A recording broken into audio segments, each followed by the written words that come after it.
งประเทศไทยให้ความรู้คู่ความสุขสถานีวิทยุกระจายเสียงแห่งประเทศไทยจังหวัดเชียงใหม่ AM 1476 กิโลเฮิรตซ์สถานีวิทยุภาคภาษาชาติพันธุ์แห่งเดียวในประเทศไทยที่มีความทันสมัยเชื่อถือได้สร้างอัตลักษณ์กลุ่มชาติพันธุ์สู่สากล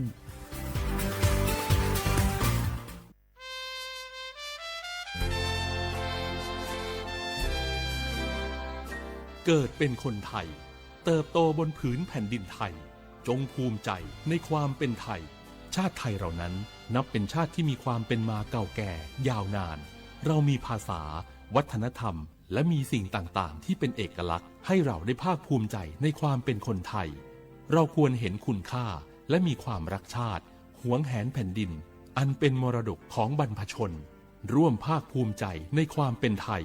โดยสำนักประชาสัมพันธ์เขต 3 กรมประชาสัมพันธ์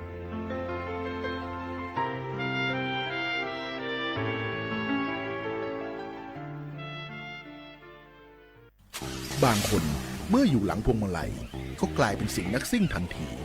ขับรถต้องเหยียบให้มิดต้องเร็วกว่าไกลแต่ยิ่งขับเร็วอุบัติเหตุก็เกิดขึ้นได้เร็วเพียงเสี้ยววินาทีการขับรถเร็วเกินกว่ากฎหมายกำหนดก่อให้เกิดอุบัติเหตุทางท้องถนนมีผู้บาดเจ็บและเสียชีวิตเป็นอันดับต้นๆในแต่ละปีเพื่อความปลอดภัยของตัวคุณเองและผู้ที่ใช้รถใช้ถนนร่วมกับคุณขับช้าๆแต่ถึงที่หมายชัวร์กันเถอะครับรู้รับปรับตัวฟื้นเร็วทั่วอย่างยั่งยืนปรารถนาดีจากสำนักประชาสัมพันธ์เขต 3 กรมประชาสัมพันธ์เพลงนี้ขอมอบให้บรรดาผู้ที่ไม่ยอมแก่ทั้งหลาย เตรียมตัวสู่สังคมผู้สูงวัยใจต้องพร้อมหู้จักอดหู้จักออมวางแผนชีวิตออมเงินไว้ใจในวัยชราบริหารการเงินให้รัดกุมเช่นการทำบัญชีรายรับรายจ่ายของตนเองบริหารหนี้สินให้ดีบ่มีหนี้ดีที่สุดแล้วก้าวสู่สังคมผู้สูงวัยอย่างมั่นคงแก่แต่ตัวแต่หัวใจยังมีไฟด้วยความปรารถนาดีจากสำนักประชาสัมพันธ์เขต 3 กรมประชาสัมพันธ์ที่ยังไม่แก่หรอกน้อง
งาคือมีติปิเพกาวิชแล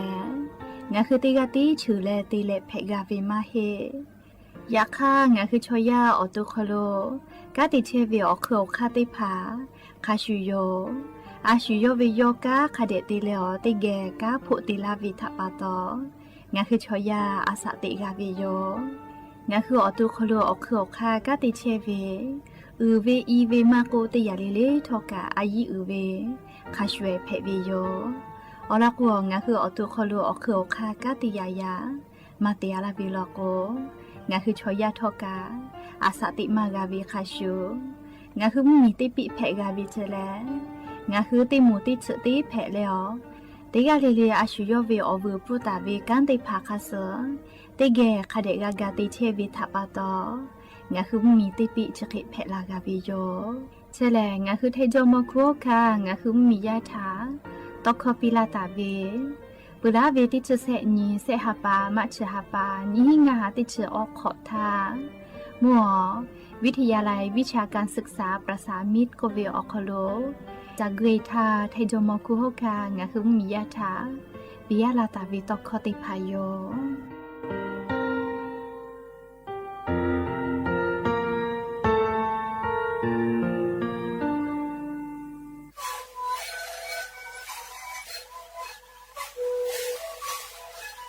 ชริกูนักยาแก้เชบีออกข้อชิเลแล้วบุคคลก็คือออกทีตัววัดที่ไหน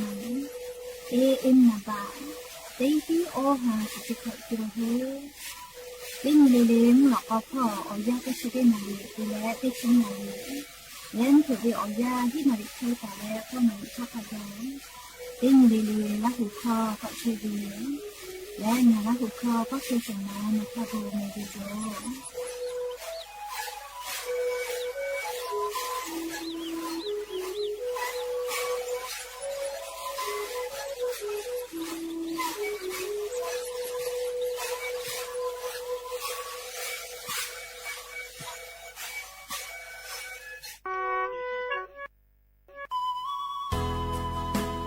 สิบบาททอโคโลเย็บแผ่วิชอติพาและงาคือ10 บาททอโคโลเย็บแผ่มาเย็บแผ่วิออเจติพาอาชุยอตุยอชาญีเตญีกาวิโยงาคือสิทธิ์หลับประกันสุขภาพแห่งชาติไม่กะ10 บาททองไม่กะสิทธิ์เซตฉบับอโคโลเย็บแผ่วิชอติพางาคือไทยมีกอโคโลเชตาและไทยวิบะจอวิชอติพากาแผ่วิโยและออกานิเวสิทธิ์ประกันสุขภาพติพามาจอวิชอกาแผ่วิโยสิทธิ์ประกันสังคมมาโกสิทธิ์ข้าราชการติพาสิทธิ์พนักงานส่วนท้องถิ่นและสิทธิ์ออกานิเวข้าราชการทางการเมืองติพามากาวิชอติพากาแผ่วิโยงาคือสิทธิ์รับประกันสุขภาพแห่งชาติ10 บาททองไม่กะสิทธิ์30 บาทก็เวชได้เผาอโคโลงาคือเย็บแผ่มาเย็บแผ่วิออเมจอมาจอวิติพาไงงาคือออตัวงาคือเช่นนิกาวิโยเว็บไซต์สปสชพ่อมาโกแอปพลิเคชันสปสชไลน์สปสชไม่เลกาสายด่วนสปสชเต้แซะ0ชเวทานุค่าโนคือออตัวเช่นนิกาวิโยแม่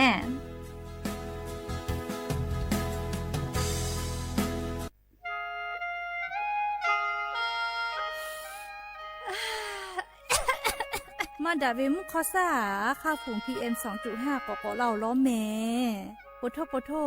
เชหาจะเชซาจอซาพ่อยคือละกาจากาโดวิพ่อยคือละเตโกเอชุกามาจากือเราผู้รู้ลักคักกามาโจแม่โยแม่ปะหาจะได้ผ่ากูกาวิโยง่ายงาคือติแกกาดากาวิแลนี่คืออากาศจโลมากูมึงคือว่ากูอติอคโลอามิตาตุอยากฆ่าคาปุยกาที่มีแฮมเมทาลกัวนิกุคอเมกุปิอาวิลโกมีกุกามีคือเกาะแพะและมีกุคอลุตุนุตุซาเออติภากะเกาะแพะไกวิเจและเลอายุจางะคือติกาเลกาติเกกากันยิหาซาเกจอเวให้พวกขออามิตุกุเวชอติภาทะเลงะคือฟาและงะคือสุแจเตกาเตเจกากาติวิลโกมาดาวิมุคอซาชติภาดะลาตูงะคือติเกกากาวิโยยะนี้งาคือติแก่ညီมาละเซจาดะและงาคือเทกอติอคอโลกอดาวิมุฮอซาติภางาคือเทมมีชออโปและชูจังกุลาตาวิชอติภาอโปงาคือติแก่ติปิกาวิโยนหุทาหะและอโทราเชเวแลสำนักประชาสัมพันธ์เขตแซะกรมประชาสัมพันธ์อโมแพวิโย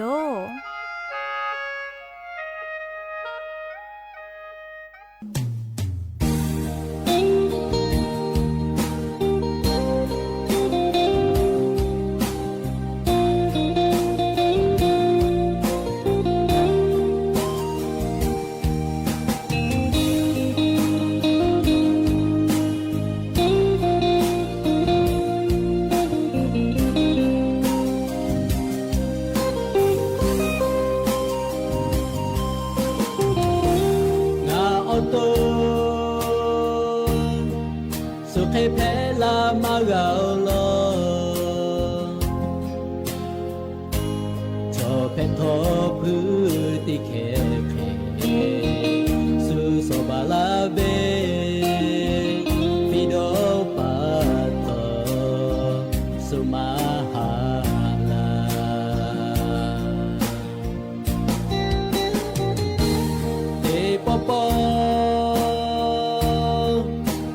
oni akholo omle cha lo cha da la be suma cha la fido patha ken su ni ma mo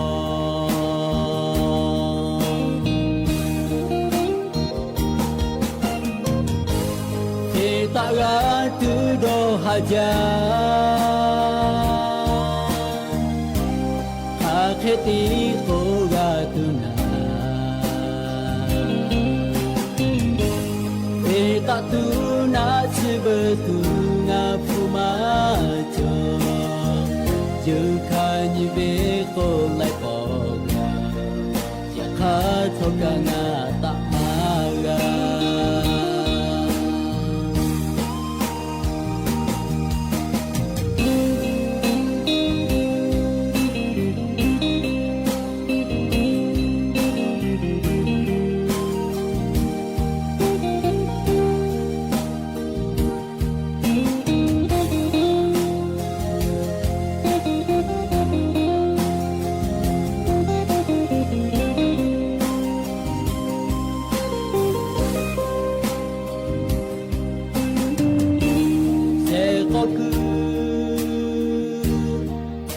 thô ngã dư ma gà se hà khét đi phi gà đỏ đỏ như chế bê bút thi là yo dư ma gà se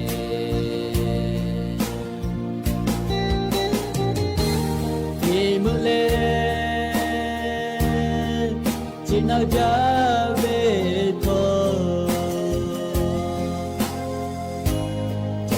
to la pa ma cho cha lo cha tho ga u la ve se ko nga ga se ve che ti yo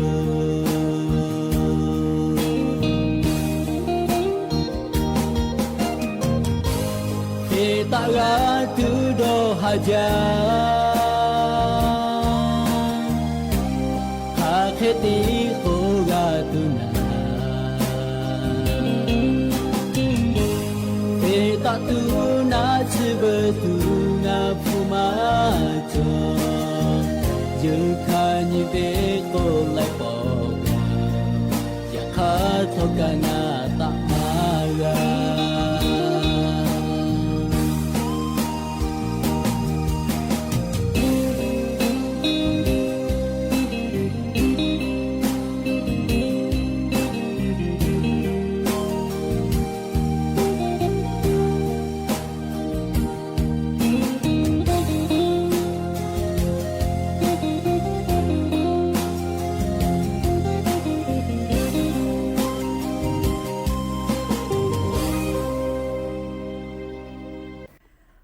Obo daja viyo ya ni mulak ko ti pot hoka daja viyo ya cha kholo nga hu ti pot ko ga mi la leo chopa upa lo che ta viyo ni ra hu ya ti phat tha ti ge o kho ga ko ka da ki che vi tha pa to olo pe ti ga le le tha ta yo ya viyo kholo la se cha leo rai ka obo daja ko viyo kholo ha yu la viyo mem ti ga le ka cha me do me zu me ka me ha le do sa che o le naจะได้เจอวิอยากานี่คือไทยมีเกออคโลแลมุกะวิอยามาปุเหวิทัปปะตองะคือเตกาเลเลกาอเจ้ายาคาสเพตอลาเชเวอานาอากอติพัทธานี่คือตอดะแลปูกากะไกตุจาวิดอวิเชวิจอวิเตเจเลเลพอทอกะสติตาแลอาชุยอโตยอยากะทะคะแดญหาซาดักอิสิแมมและยันนี่แหละจะได้สอบคโลสปุขอนี่ฮับปาฟิฟารีฮับปาคโลฮับปาสฮีนี่ยันนี่แหละมอนเพวิโยและจะขอนี่หินชงาขอสุขอเตนี่เลมุลอกวิอยาเตชเตนาลิตาแล้วสาวุมุลอกเตชนาลิทักขกายเตนี่เลงาคือละหุคอไรเก่าบุดาจาตอกไอเชวิโยแม่วิทยุเรดิโอพอ AM ติฮิโออหาสติกกิโลเฮิรตซ์เตไลพอ ตอกไอเทวิโยนี่พ่อติพ่อ Facebook Fanpage สวทเชียงใหม่ AM 1476พ่อไลฟ์สดติดต่อไอเทวิโยแม่อวิอนี้ละหุยาติพัทกาติแกละหุข้อพอนาเลอนี่คือละหุชอเจทาโอกาปิดักไอเพวิโยแม่และเลชดิเจวิอยากางาคือไทมิงกอคโลแลมุกะวิอยาอคโลเลติคือโกกะจาติคือโกเอโกเลตะลาเลติคือติยา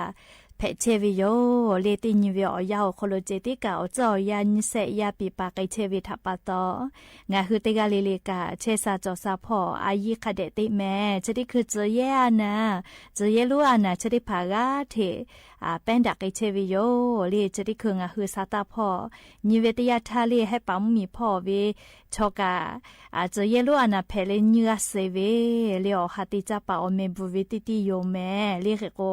จะเยลูอานาชกาลิเซลาเวลอแม่เลงาคือติกาลิเลกานาจาวิตยาทาตาโลเชนาเชยฮักเกเลอมอสลากูเกโลฮัจาเตญิอานาโควิชอเลเตเจเลกาตาเพเกหิทักกาฮะแต่โมเลฮะกะฮะซาวิลกัวในตูเวอคาจอมาวิโยเลอยากข้างหือนาเจ้าท่าแต่นิเวลกัวนะเลดอมิกะกะมามิลาวิโยเลชราปตองหือติกาลิเลทอกะนะเล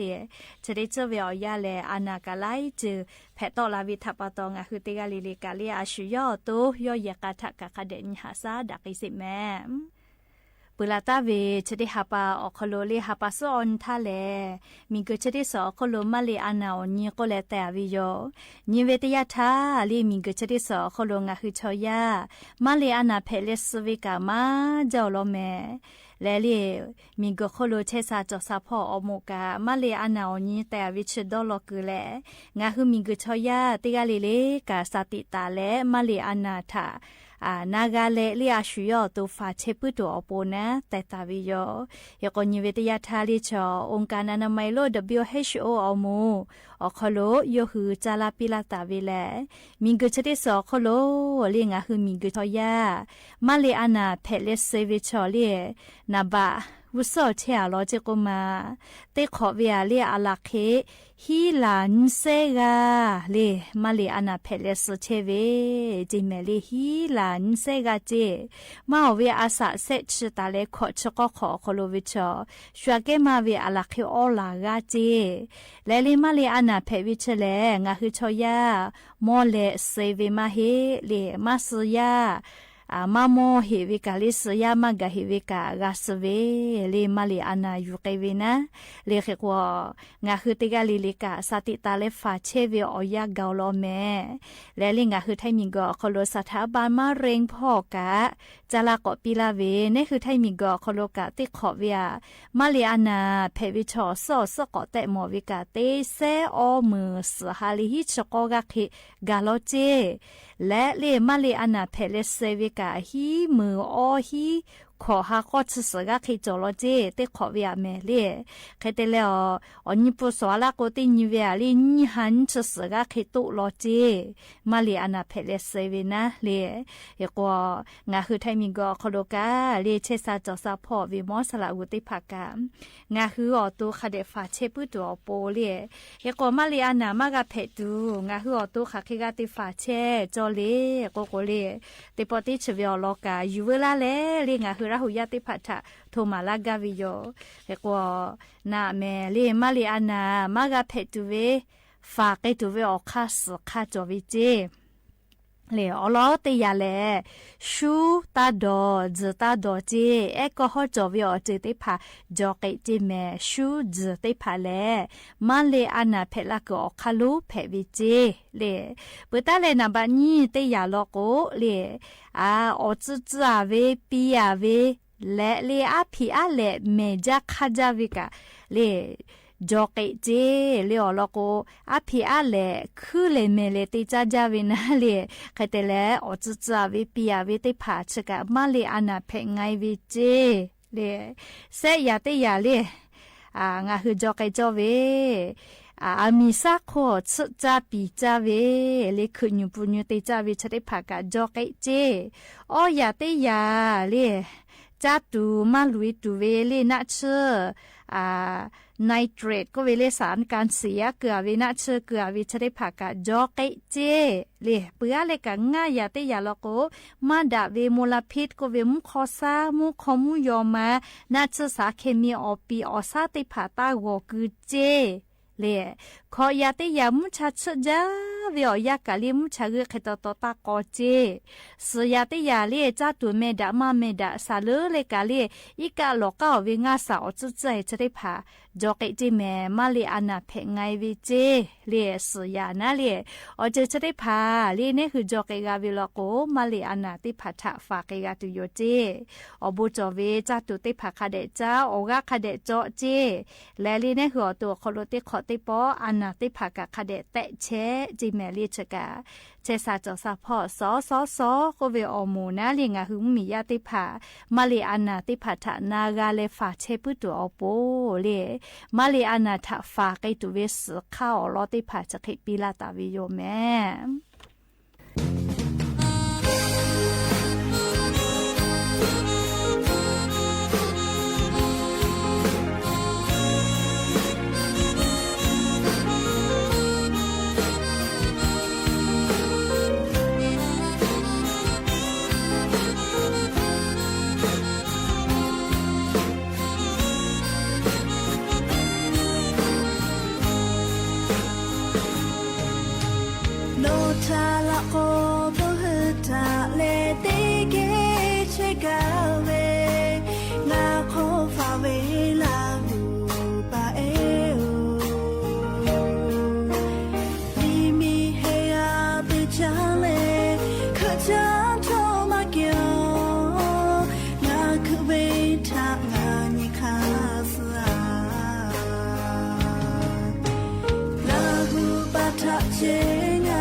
เอาวิญญาณราหุยาติเผาบาวว่าอานาก็วิชกะเลียจะบุญฮาวิอยางาหุมมียาอคโลเพมาจาโลเจอสจ้าอคโลอชอจอวิก็วิอานาเพวินะมาอวิอานาจะได้พาแลนี่คือจาวิดอวิเชวิจอวิอาสติคาติพัทะลาวิจิแมไทยคอติคอจอเลยนี่คือชอยาชอคาเคติจากูนี่คืออตูกาอุคิเพวิเจกุมาเฮกัวเรียอานาชได้พากันนี่คือจาวิดอวิทัปะโตเพลาวิโยใครเตแลงคือชอยากาจาตุดอตุเปจากุมาจะเบิดเฉลี่ยหรือจาตุเวอบูจอวิกาจอมาจอวิกาจอเลยอยากคาชอยาชอโบวิโลจักุมาเลยจะจะมาติจากาอู้ชุติเมียวิติหัววิไม่กับชุติแต่วิเผื่ออะไรจากาวิโอเคได้ผ่าติจาวิโยเรียคือกงาคืออชอจอมาวิอะไรเมวิอจะได้ผ่าทะจามาเกวิทัปะโตเรียติญาเกติญีงาคือชอยาอาสาติกอโคโลลีเชสาจอสาพอคือลาและเบาวะอานาเพวิชอติภากาทิมาตะลาวิโยจิแม่เฮก็ยันยูวิอยาวโคโลเลงะคือบาวะอานาเชมากาเพตุนะเลค่ะเคติฟาโจเวเลฟาตุเวออกคากะโจเวโลแม่เพลาคือออกคาโจเวคาชูเล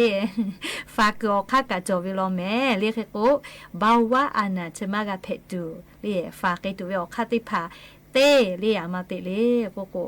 งาคือเลโกพามุน้อยอิชมาชเลโอยจวิมุญญาปากุยอนอกแค่สติผาจะเคเวอจืทะมาช่วยจะเจอยากคาเลียงคือจายจวิอโชจาเวอชูจอมาอะเลคาเวติผาจออาจจะจายอลาจิเมลีเบื่อเลนี่คาเตคาโลโกอีโอเวกาเลตินิเวอคลูออกาจวิเซชนาทิเคยูเลออกาคาเดจอเจเตกาวิลาโกเลติสุเวียเซปอตาเลงาปอเพอยาอยู่ตาเลออกาคาเดจอโกโลเมอาโลออกาจอวิชกะมาเวนาเปียนี่เลออกาจอกาเชอลาก็เป็นงาเวลามาจอยามาจอก็เวเลอยากค่ะเฟซบุ๊กลิก็ยามาจาลีโทรศัพท์มือถือแก้กูนะเลยอยากค่ะเรื่องก็คืออาชุยอตัวเชซาจอซากาตัวปูอยาปีวิโลโกหาจาโลเมเลชุติกามาเฮงากะเพเชวิโยเลียวกากามาจอเวทัปตอน้ำหนาวกิลูกาตาเล่าแม่น้ำหนาวกิลูตาละโกอาสากาโกมาละโกก็ถูกจาเวอานามาเป็นดักไปปูเวโรเอ็นซีดีอมูติพัชอเดนี่คือเกี่ยวกับลาวิโยเรียกโกชกคนว่าถ้าฮัตุเลฮัติแม่เรียกติกาเลลิกาโนหัวติโกลาวิมาเฮลิงเอาตัวกับกูปีเชวิติจือเพวิโยเรียมเอโกเซยาติยาเรียคาเดซรักคาเดเจเจตินิเวอคโลสชุโมตาเลฮีชุโมเจยาคาตาวาตาคือซโกวิมาเฮลิมพุวิอยาจิเมเรียงะคือชอยาซมึกาวิอคโลอกากาจาเวตาวาซมึกามากาเมกุกะมพุตาคือซมึกาเวเคเลนี่คืออสอซาอปูโอกามากาจิเมเรียกโกเตฮาวิอคลุมเผือเมื่อกาวิอยาสชั่วโมตาเลฮีชั่วโมวิอยาชอคาเดสเมื่อกาปีเจสเมื่อกาวิทยาทาลีกาเจโลวิทยาทานี่คือนิมากาซาเลออตุกาเชซาปูวิโยจิแม่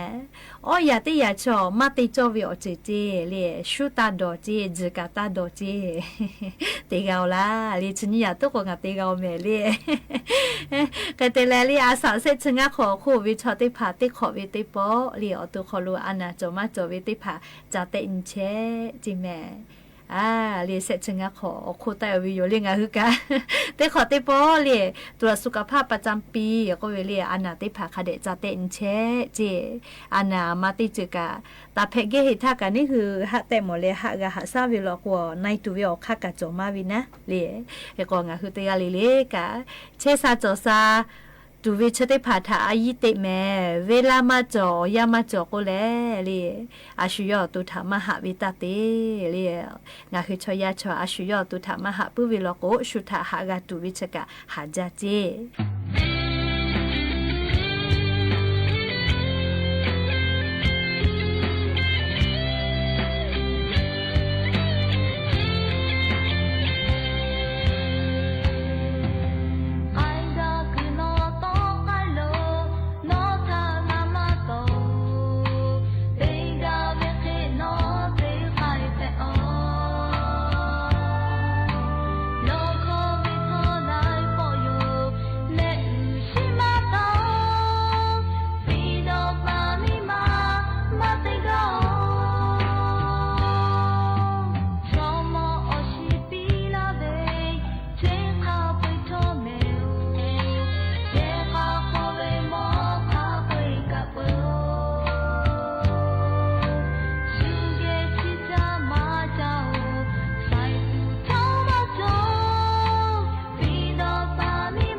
谁来摸不到我？那个海哦，那个海哦，那把马他陪把到了嘞，那家他为那爱那波，对你嘞那家都个可对。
ก็จะเลยกะลียายดูไอติผาเกียวออโตชูเวอานาปะฮะจะได้ผาค่ะใครติกูไกกาตูเวลีจะได้ผางะหุมมีเชซาจอซาพ่อและลีอานา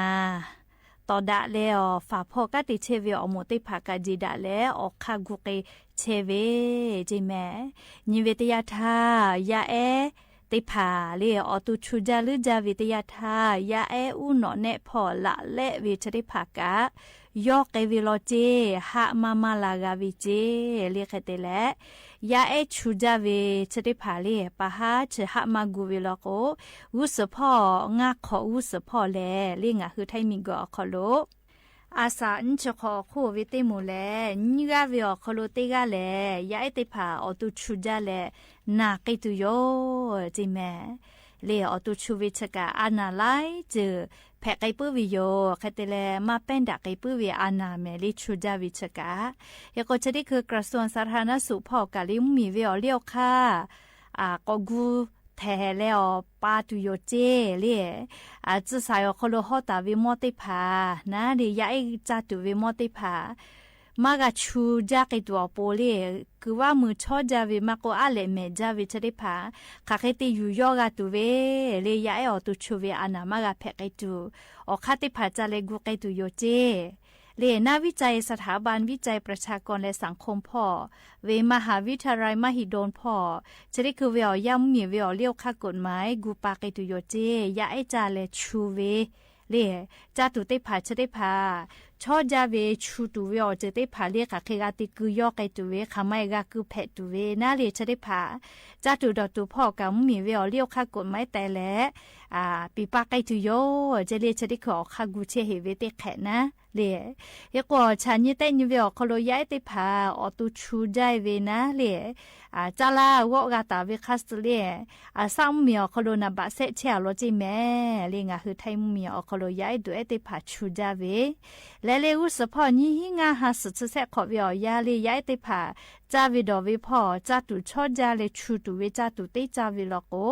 ย้ายอาสันชขอห่อเวนิกาวิอคโลเตกาเลน้ำหนาอกิลูมาเลนักไอตุโยเจเลอโลกอจาเลจะได้คือเวียยาชาญิเตนิเวียคโลอาสาขอตาเลติชีขอคโลเวเลย้ายได้ผาชูเวนะเลมาวิโลจิแม่เลติชกาวิอคโลกอกาลีย้ายติผากูว่าเมื่ออาเลแม่วิอชูจอมาวิติผาจ้าวิทัปตอลีน้ำหนาอกิลูมาเลชูวิเจชอเลติจ้าเลจะเคเวกาก็ตูจอวิโยเตเตโกเลน้ำหนาอกิลูมาละโกกาเลอานาก็เพวิเจงาคือไทมิกอคโลบาว่าอานาเพเวยาเลียอาสากาที่อีลาวิจิแม่จะได้คือเลียยาอาสาขอวิติกากาบาว่าอานาเพวิจิเลียชมติบาว่าอานาเพวิดอวิอมาเฮโลแม่เลียยาติผากาบาว่าอานาเพปื้อวิลออานาจะได้ผาเลจ้าวิดอวิเชวิจอวิอาติเลเพลาวิทัปตอยามาโกชมติผากาเลียมาสอจาปื้อเลียมาชิญิเตญิปื้อเวลาโกนาเลียติกาเลลิกาบาว่าอานาจะได้ผ่าแผกลาวิลอแม่และญิเวตยาทาบาว่าอานามาโกลีย้ายติผ่าชูเวแผลากอคาลุแลจ้าตาเวเดจ้าตุเวขอนุติผ่าคือว่ามืออาเลแม่และเลียวชูจอมาเวจ้าตุติผ่าจ้ามาเวทัปตอเลยย้ายติผ่าอตุชูไกเวเจชมติชูเวมาให้ย้ายกะขอชูเวเลียเชเวชอแตวนาลอแม่เลียนี่คือขาเคติจากคนนี่คือตัวเก่าเคแพเวก็เวเล่จ้าเพื่อกวยเชซาปื้อเลจ้าวิอคโลสติมาติเลมาจิกาจ้าปื้อวิลโกเลอานาพี่เฟกลาวิลอเลอานาบาวชอกูกเวอานาไม่แม่ลิแพวิทยาทาเลจ้าลูกากาจิกาเลอตัวหาซาวิอยากามอจ้าแม่เลียเคกงาฮือเตกาลิเลกามาเพทาฟาวิเลดาตุโยเลเพลาปุขอนอกะกูเวียเกเลียเคกงาฮือเตกาลิเลกาจาวิดอวิอคโลติลานอลาเลเลียชิบุชอญาณิเวตยาทาขอคุลอคุพอกางาฮือเรายะชอจามาจากอมาเลฮอกคาปาสาเซชพาละก็เลกไก่ฟุเตฮือเลคบีเพอแม่เลไก่ฟุเตเตอีดาเวเลปอลิมาเฮเลพุกุปิเตอีดาวิมาเฮอยากให้ไก่พุเตเตอีดาลาเวเลเฮก็ขับปฏิภาไก่อืเวเลอาสาเซชงะขอคู่กาวิทยาทาจ้าใจเวลาก็ไก่พุเตปอติอืตาลาวิเจเลไก่พุเตอืวิชกะก็ตูจอวิแม่เลจอกานาเวเลอลอกูกุปีอืเวทับตอจอนาวิแม่เลเคเตเลคือจกูกับเพื่อเวเลน้ำหนาวกิลูกาหาอยู่มาใจเวทับตอและเลชาเกกาก็ตูจอเวฮอกขับปาชูเลไก่พุเตติอืลาเวลอก็เลฮอกขับปาเวกากะติมากาลาวิเจเลฮัลโหลก็จะเลฮอกขับปาติภาษาตานาก็ค่ะเดดอนว่าเมเลชูจาเลไก่พุเตติหูอืเวลอก็ฮอกขับปาเวกากะมาติลาจิแม่เลก็ตูจาเลชูเลไก่พุเตฮึเลเชเพเวกาเลอานาอสมุเวอานาอสจ้าขลุชูตะเวเลอสมุเวอานานิมาสอานาบาวาอานาอสจ้าขลุชอจอเวอานากะเตยาเปติยาเลอคัสอกาลาปุเวจิแม่แต่ก็แลเลอเวียวนี้ลาหุยาติพัทาเชซาจอซาพอจ้าดาเวอลอติพายูเวลาเลจะเคชลากาลาวิโยแม่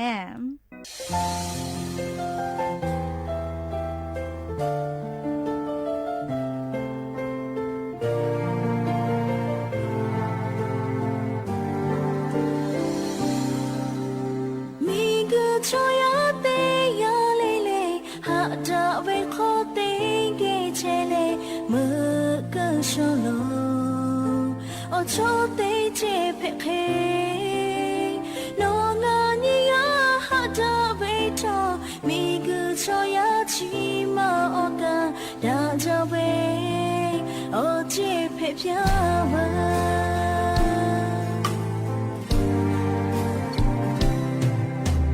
မူနီလေဟာပါထောတဲ့ချေအာရှာတဲ့ချေတဲ့ချွေတဲ့ကေဟာ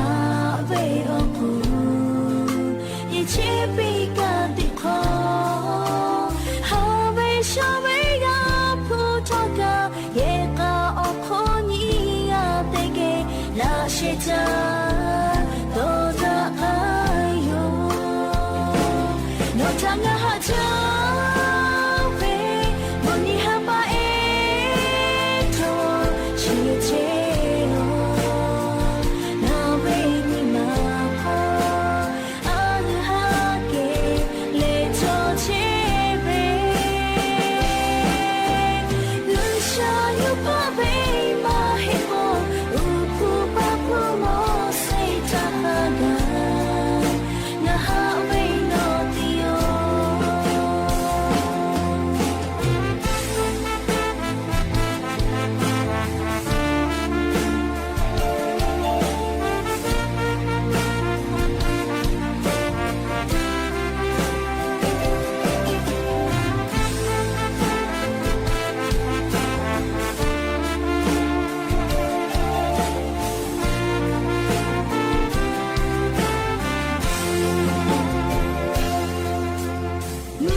đã từ mà đó nhị cho về ở cho tha chỉ ti bỏ nó thả mò lệ nhị mà khó đó cho siêu hà đã về ở ya mò hư đã từ ở ya gạo nó nhị mà khó thà hệ đó chế siêu lệ ti ghê ye cả ta từ nó ni mà đó chế bù la ye cả ta về cả chi lệ xa về cả mà he ha đã về ở ya cho khe để đã về ở ya thọ cho ya khá thọ khá yu cái về chết đi yo siêu khe ngã mà bao xa thọ ni mà chào ô ya vi mi cứ khó ai xa tê về chưa tê về mà hê lệ tê về tê chưa khó ga đã ya đã che lệ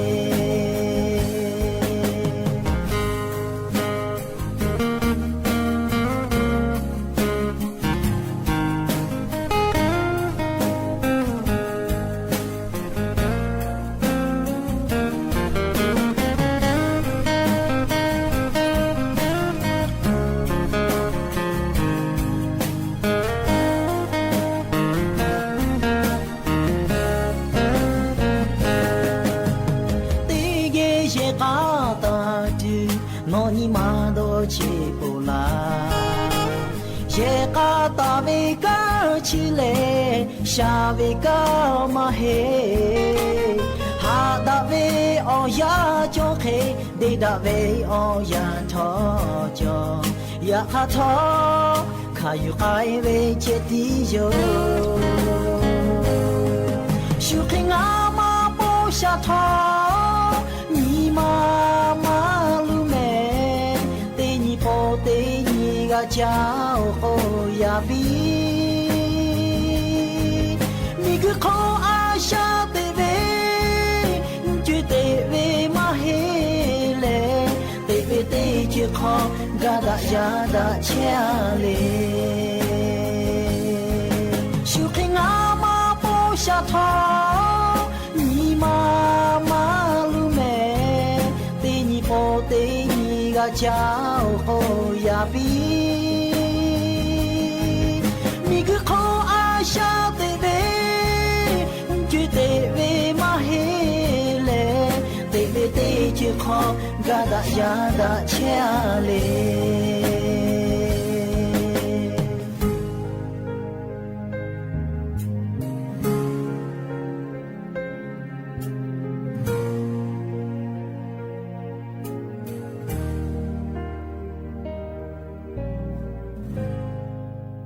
แต่เลยยันยิ้มเราก็ได้พอสลักกะลาตัวเอาเราเลยจะใครไม่จะได้อยู่กะกะพอนาเลออกะปิลาเชเวเตกะลิลิกะจ้าเมดอแม่เชซาจอซาปื้อเลยฮาเลดอซาปิอบูจาแม่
ประชาชนจีนอย่างเป็นทางการแล้วและขณะนี้อยู่ระหว่างการเดินทางกลับประเทศไทยโดยจะถึงไทยในเวลาประมาณ 15:30 น.ทางนี้นายกรัฐมนตรีเปิดเผยว่าผลสำเร็จของการเยือนจีนในครั้งนี้นอกจากได้เยี่ยมคารวะประธานาธิบดีสีจิ้นผิงแล้วยังได้พบหารือกับนายหลี่เฉียงนายกรัฐมนตรีสาธารณรัฐประชาชนจีนซึ่งทั้งไทยและจีนพร้อมกระชับความร่วมมือในอุตสาหกรรมแห่งอนาคตที่จำเป็นต่อการเปลี่ยนผ่านอุตสาหกรรมสีเขียวและดิจิทัลรวมถึงยกระดับความปลอดภัยของสินค้าและการพัฒนาความเชื่อมโยงในภูมิภาคเช่นรถไฟความเร็วสูงตลอดจนการร่วมมือแก้ปัญหาอาชญากรรมข้ามชาติและแก๊ง call center อย่างจริงจังรองนายกรัฐมนตรีและรัฐมนตรีว่าการกระทรวงมหาดไทยปราบปลื้มสาธารณรัฐประชาชนจีนชื่นชมไทยตัดไฟฟ้า5จุดบริเวณชายแดนไทยเมียนมาเพื่อแก้ปัญหาแก๊ง call center นายอนุทินชาญวีรกูลรองนายกรัฐมนตรีและรัฐมนตรีว่าการกระทรวงมหาดไทยกล่าวถึงการเดินทางร่วมคณะของนายกรัฐมนตรีในการเยือนสาธารณรัฐประชาชนจีนอย่างเป็นทางการว่าสาระสำคัญของการหารือกับจีนเป็นเรื่องที่รักษาผลประโยชน์ของประเทศไทยซึ่งมีหลายเรื่องที่ต่างฝ่ายต่างพร้อมให้ความร่วมมือเพื่อประโยชน์สูงสุดของประชาชนทั้งสองประเทศนอกจากนี้ทางการจีนยังได้ชื่นชมกรณีที่รัฐบาลไทยตัดไฟฟ้า5จุดชายแดนไทยเมียนมาซึ่งเป็นการตัดสินใจที่เด็ดขาดและรวดเร็วส่วนเมื่อตัดไฟฟ้าแล้วเมียนมาไปซื้อไฟจากสปป.ลาวแทนนั้นถือเป็นเรื่องกิจการภายในของเมียนมาแต่รัฐบาลได้ทำหน้าที่ปกป้องพิทักษ์ผลประโยชน์ของคนไทยและประเทศไทยอย่างเต็มที่แล้วชื่นชมประเทศไทยในความเด็ดขาดและก็ตัดสินใจอย่างรวดเร็วของรัฐบาลโดยเฉพาะท่านนายกอย่างที่เรียนถ้ามันเป็นเรื่องนโยบายมาปุ๊บเราก็ตอบสนองโดยทันทีเราปกป้องพิทักษ์ผลประโยชน์ของคนไทยและก็ประเทศไทยกระทรวงดิจิทัลเพื่อเศรษฐกิจและสังคมออกมาตรการสกัดกั้นบัญชีม้าและการลักลอบใช้สัญญาเน็ตบริเวณชายแดนไทยเมียนมาน นายประเสริฐจันทรรวงทองรองนายกรัฐมนตรีและรัฐมนตรีว่าการกระทรวงดิจิทัลเพื่อเศรษฐกิจและสังคมกล่าวว่ากระทรวงดิจิทัลเพื่อเศรษฐกิจและสังคมได้หารือร่วมกับสำนักงานคณะกรรมการกิจการกระจายเสียงกิจการโทรทัศน์และกิจการโทรคมนาคมแห่งชาติกสทช.ตรวจพบว่ามีการลักลอบปล่อยสัญญาณอินเทอร์เน็ตบริเวณชายแดนไปยังพื้นที่ต้องสงสัยจึงได้กำหนดมาตรการป้องกันดังนี้เพิ่มการตรวจสอบเฝ้าระวังและสกัดกั้นสัญญาณอย่างเข้มข้นโดยปิดกั้นสัญญาณอินเทอร์เน็ตของผู้ให้บริการสัญญาณอินเทอร์เน็ตที่ได้รับอนุญาตจากกสทช.ทั้งหมดรวมทั้งการตัดกระแสไฟฟ้าตู้กระจายสัญญาณอินเทอร์เน็ตในจุดที่มีความเสี่ยงการส่งสัญญาณไปยังพื้นที่ต้องสงสัยและมอบหมายให้บมจ.โทรคมนาคมแห่งชาติตรวจสอบสัญญาณอินเทอร์เน็ตในความดูแลอย่างเข้มงวดตรวจสอบและระงับการใช้งานโมบายแบงกิ้งที่ขึ้นบัญชีต้องสงสัยว่าเป็นบัญชีม้าในบริเวณพื้นที่ชายแดนไทยเมียนมาทันทีซึ่งจะมีการตรวจสอบสัญญาณจาก IP address ที่มีการใช้งานในพื้นที่โดยกระบวนการนี้จะแบ่งเป็นการร่วมกันตรวจสอบโดยศูนย์ AOC กสทช.ธนาคารและจากการแจ้งเบาะแสของประชาชนผ่านศูนย์ AOC ตำรวจก่อนส่งเรื่องให้กับธนาคารกสทช.ตรวจสอบและดำเนินการระงับสัญญาณและบัญชีธนาคารต่อไปทั้งนี้การตัดสัญญาณอินเทอร์เน็ตคำนึงถึงเรื่องของมนุษยธรรมเนื่องจากระบบสาธารณูปโภคต่างๆที่นอกจากจะมีการเชื่อมต่อไปยังพื้นที่ต้องสงสัยว่าเป็นฐานของแก๊งคอลเซ็นเตอร์แล้วยังได้เชื่อมต่อไปยังชุมชนโรงพยาบาลและโรงเรียนอีกด้วยซึ่งเป็นผลกระทบโดยตรงต่อประชาชนอย่างไรก็ตามการป้องกันและปราบปรามแก๊งคอลเซ็นเตอร์ถือเป็นนโยบายสำคัญเร่งด่วนของรัฐบาลในการประชุมคณะกรรมการป้องกันและปราบปรามอาชญากรรมทางเทคโนโลยีประจำเดือนกุมภาพันธ์นี้จึงได้บรรจุวาระการติดตามความคืบหน้าและมาตรการการปราบปรามแก๊งคอลเซ็นเตอร์บริเวณชายแดนประเทศเพื่อนบ้านเป็นพิเศษและหากประชาชนโดนหลอกออนไลน์โทรแจ้งดำเนินการระงับอายัดบัญชี AOC 1441ขณะที่ผู้ว่าราชการจังหวัดตากย้ำผู้ประกอบการในพื้นที่ไม่ส่งสินค้าที่เป็นการสนับสนุนอาชญากรรมข้ามชาติพร้อมขอความร่วมมือแจ้งเบาะแสผู้กระทำความผิดนายชูชีพพงษ์ชัยผู้ว่าราชการจังหวัดตากเป็นประธานการประชุมผู้ประกอบการช่องทางอื่นนอกทางอนุมัติตามพระราชบัญญัติศุลกากรพุทธศักราช 2560 หรือท่าข้ามพร้อมด้วยหน่วยงานความมั่นคงในพื้นที่ภาคเอกชนผู้ประกอบการท่าข้ามทั้ง 59 ช่องทางใน 5 อำเภอชายแดนเพื่อเน้นย้ำแนวทางปฏิบัติร่วมกันโดยที่ประชุมได้ขอความร่วมมือผู้ประกอบการต้องปฏิบัติตามข้อกฎหมายอย่างเคร่งครัดไม่ส่งของหรือสินค้าที่เป็นการสนับสนุนอาชญากรรมข้ามชาติคอลเซ็นเตอร์หรือสแกมเมอร์และยาเสพติดซึ่งเป็นวาระสำคัญของชาตินอกจากนี้ยังขอความร่วมมือแจ้งเบาะแสหากพบสินค้าต้องสงสัยให้แจ้งเจ้าหน้าที่เข้าตรวจสอบทันทีและให้ผู้ประกอบการดำเนินการตามข้อกำหนดการนำเข้าส่งออกสินค้าของศุลกากรและกฎหมายที่เกี่ยวข้องอย่างเคร่งครัดหากพบกระทำผิดหลักเกณฑ์อาจถูกระงับการใช้ช่องทางได้ดิเรกปินตาแก้วสวทแม่สอดรายงานส่วนบรรยากาศการค้าชายแดนไทยเมียนมาที่บริเวณด่านเจดีย์3 องค์จังหวัดกาญจนบุรียังคงเป็นไปตามปกติโดยมีเจ้าหน้าที่ทหารและฝ่ายความมั่นคงคุมเข้มป้องกันการลักลอบขนน้ำมันและอุปกรณ์ผลิตไฟฟ้าข้ามแดนรัฐบาลเร่งเดินหน้าโครงการรถไฟความเร็วสูงเฟส 2เชื่อมกรุงเทพมหานครหนองคายพร้อมเตรียมขยายเส้นทางสู่สปป.ลาวและจีนรอรับการขนส่งสินค้าและการท่องเที่ยวในอนาคตนายจิรายุห่วงทรัพย์โฆษกประจำสำนักนายกรัฐมนตรีเปิดเผยในรายการเสียงจากใจไทยคู่ฟ้าเกี่ยวกับโครงการรถไฟความเร็วสูงว่าที่ประชุมคณะรัฐมนตรีได้พิจารณารถไฟความเร็วสูงเฟส 2โดยเฟสแรกในรัฐบาลก่อนหน้าได้อนุมัติโครงการรถไฟความเร็วสูงจากกรุงเทพมหานครถึงหนองคายเฟส 1ในปี 2560ซึ่งจะวิ่งจากกรุงเทพมหานครไปจังหวัดสระบุรีต่อไปยังจังหวัดนครราชสีมาระยะทางประมาณ230กิโลเมตรเริ่มก่อสร้างตั้งแต่ปี 2560โดยนางสาวแพทองธารชินวัตรนายกรัฐมนตรีได้กล่าวถึงความล่าช้าของโครงการเฟส 1จึงได้เร่งรัดให้ดำเนินการให้แล้วเสร็จภายใน 4-5 ปีเพื่อให้ประชาชนสามารถใช้บริการรถไฟความเร็วสูงจากกรุงเทพมหานครไปนครราชสีมาได้ส่วนการดำเนินการของเฟส 2กระทรวงคมนาคมได้นำเสนอในที่ประชุมและได้รับความเห็นชอบเป็นที่เรียบร้อยแล้วโดยเฟส 2จะวิ่งจากจังหวัดนครราชสีมาไปจังหวัดหนองคายระยะทางทั้งหมด357กิโลเมตรคาดว่าจะเริ่มดำเนินการในปีงบประมาณ 2568 ถึง 2575 หากเสร็จเร็วกว่าก็สามารถเปิดให้บริการได้ทันที เริ่มต้นจากกรุงเทพมหานครไปจังหวัดนครราชสีมาและต่อไปถึงจังหวัดหนองคายรวมถึงสามารถข้ามแม่น้ำโขงไปเชื่อมต่อกับเส้นทางรถไฟของสปป.ลาวที่นครเวียงจันทร์ซึ่งจะเชื่อมโยงการขนส่งสินค้าหรือการท่องเที่ยวไปยังจีนได้ในอนาคตผ่านความเห็นชอบไปเป็นที่เรียบร้อยนะครับเฟส 2วิ่งจากจังหวัดนครราชสีมาโคราชเนี่ยนะฮะแล้วก็วิ่งผ่านไปจนถึงหนองคายระยะทางทั้งหมด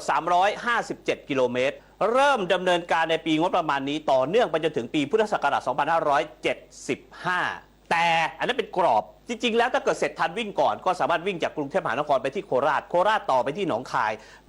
ยข้ามแม่น้ำโขงไปเชื่อมกันที่นครเวียงจันทร์เขาวิ่งผ่านวังเวียงวิ่งไปจนถึงชายแดนลาวจีนเราก็จะไปเชื่อมต่อเส้นทางนั้นครับแล้วก็สามารถส่งสินค้าไปขายในประเทศจีนหรือจะเดินทางท่องเที่ยวได้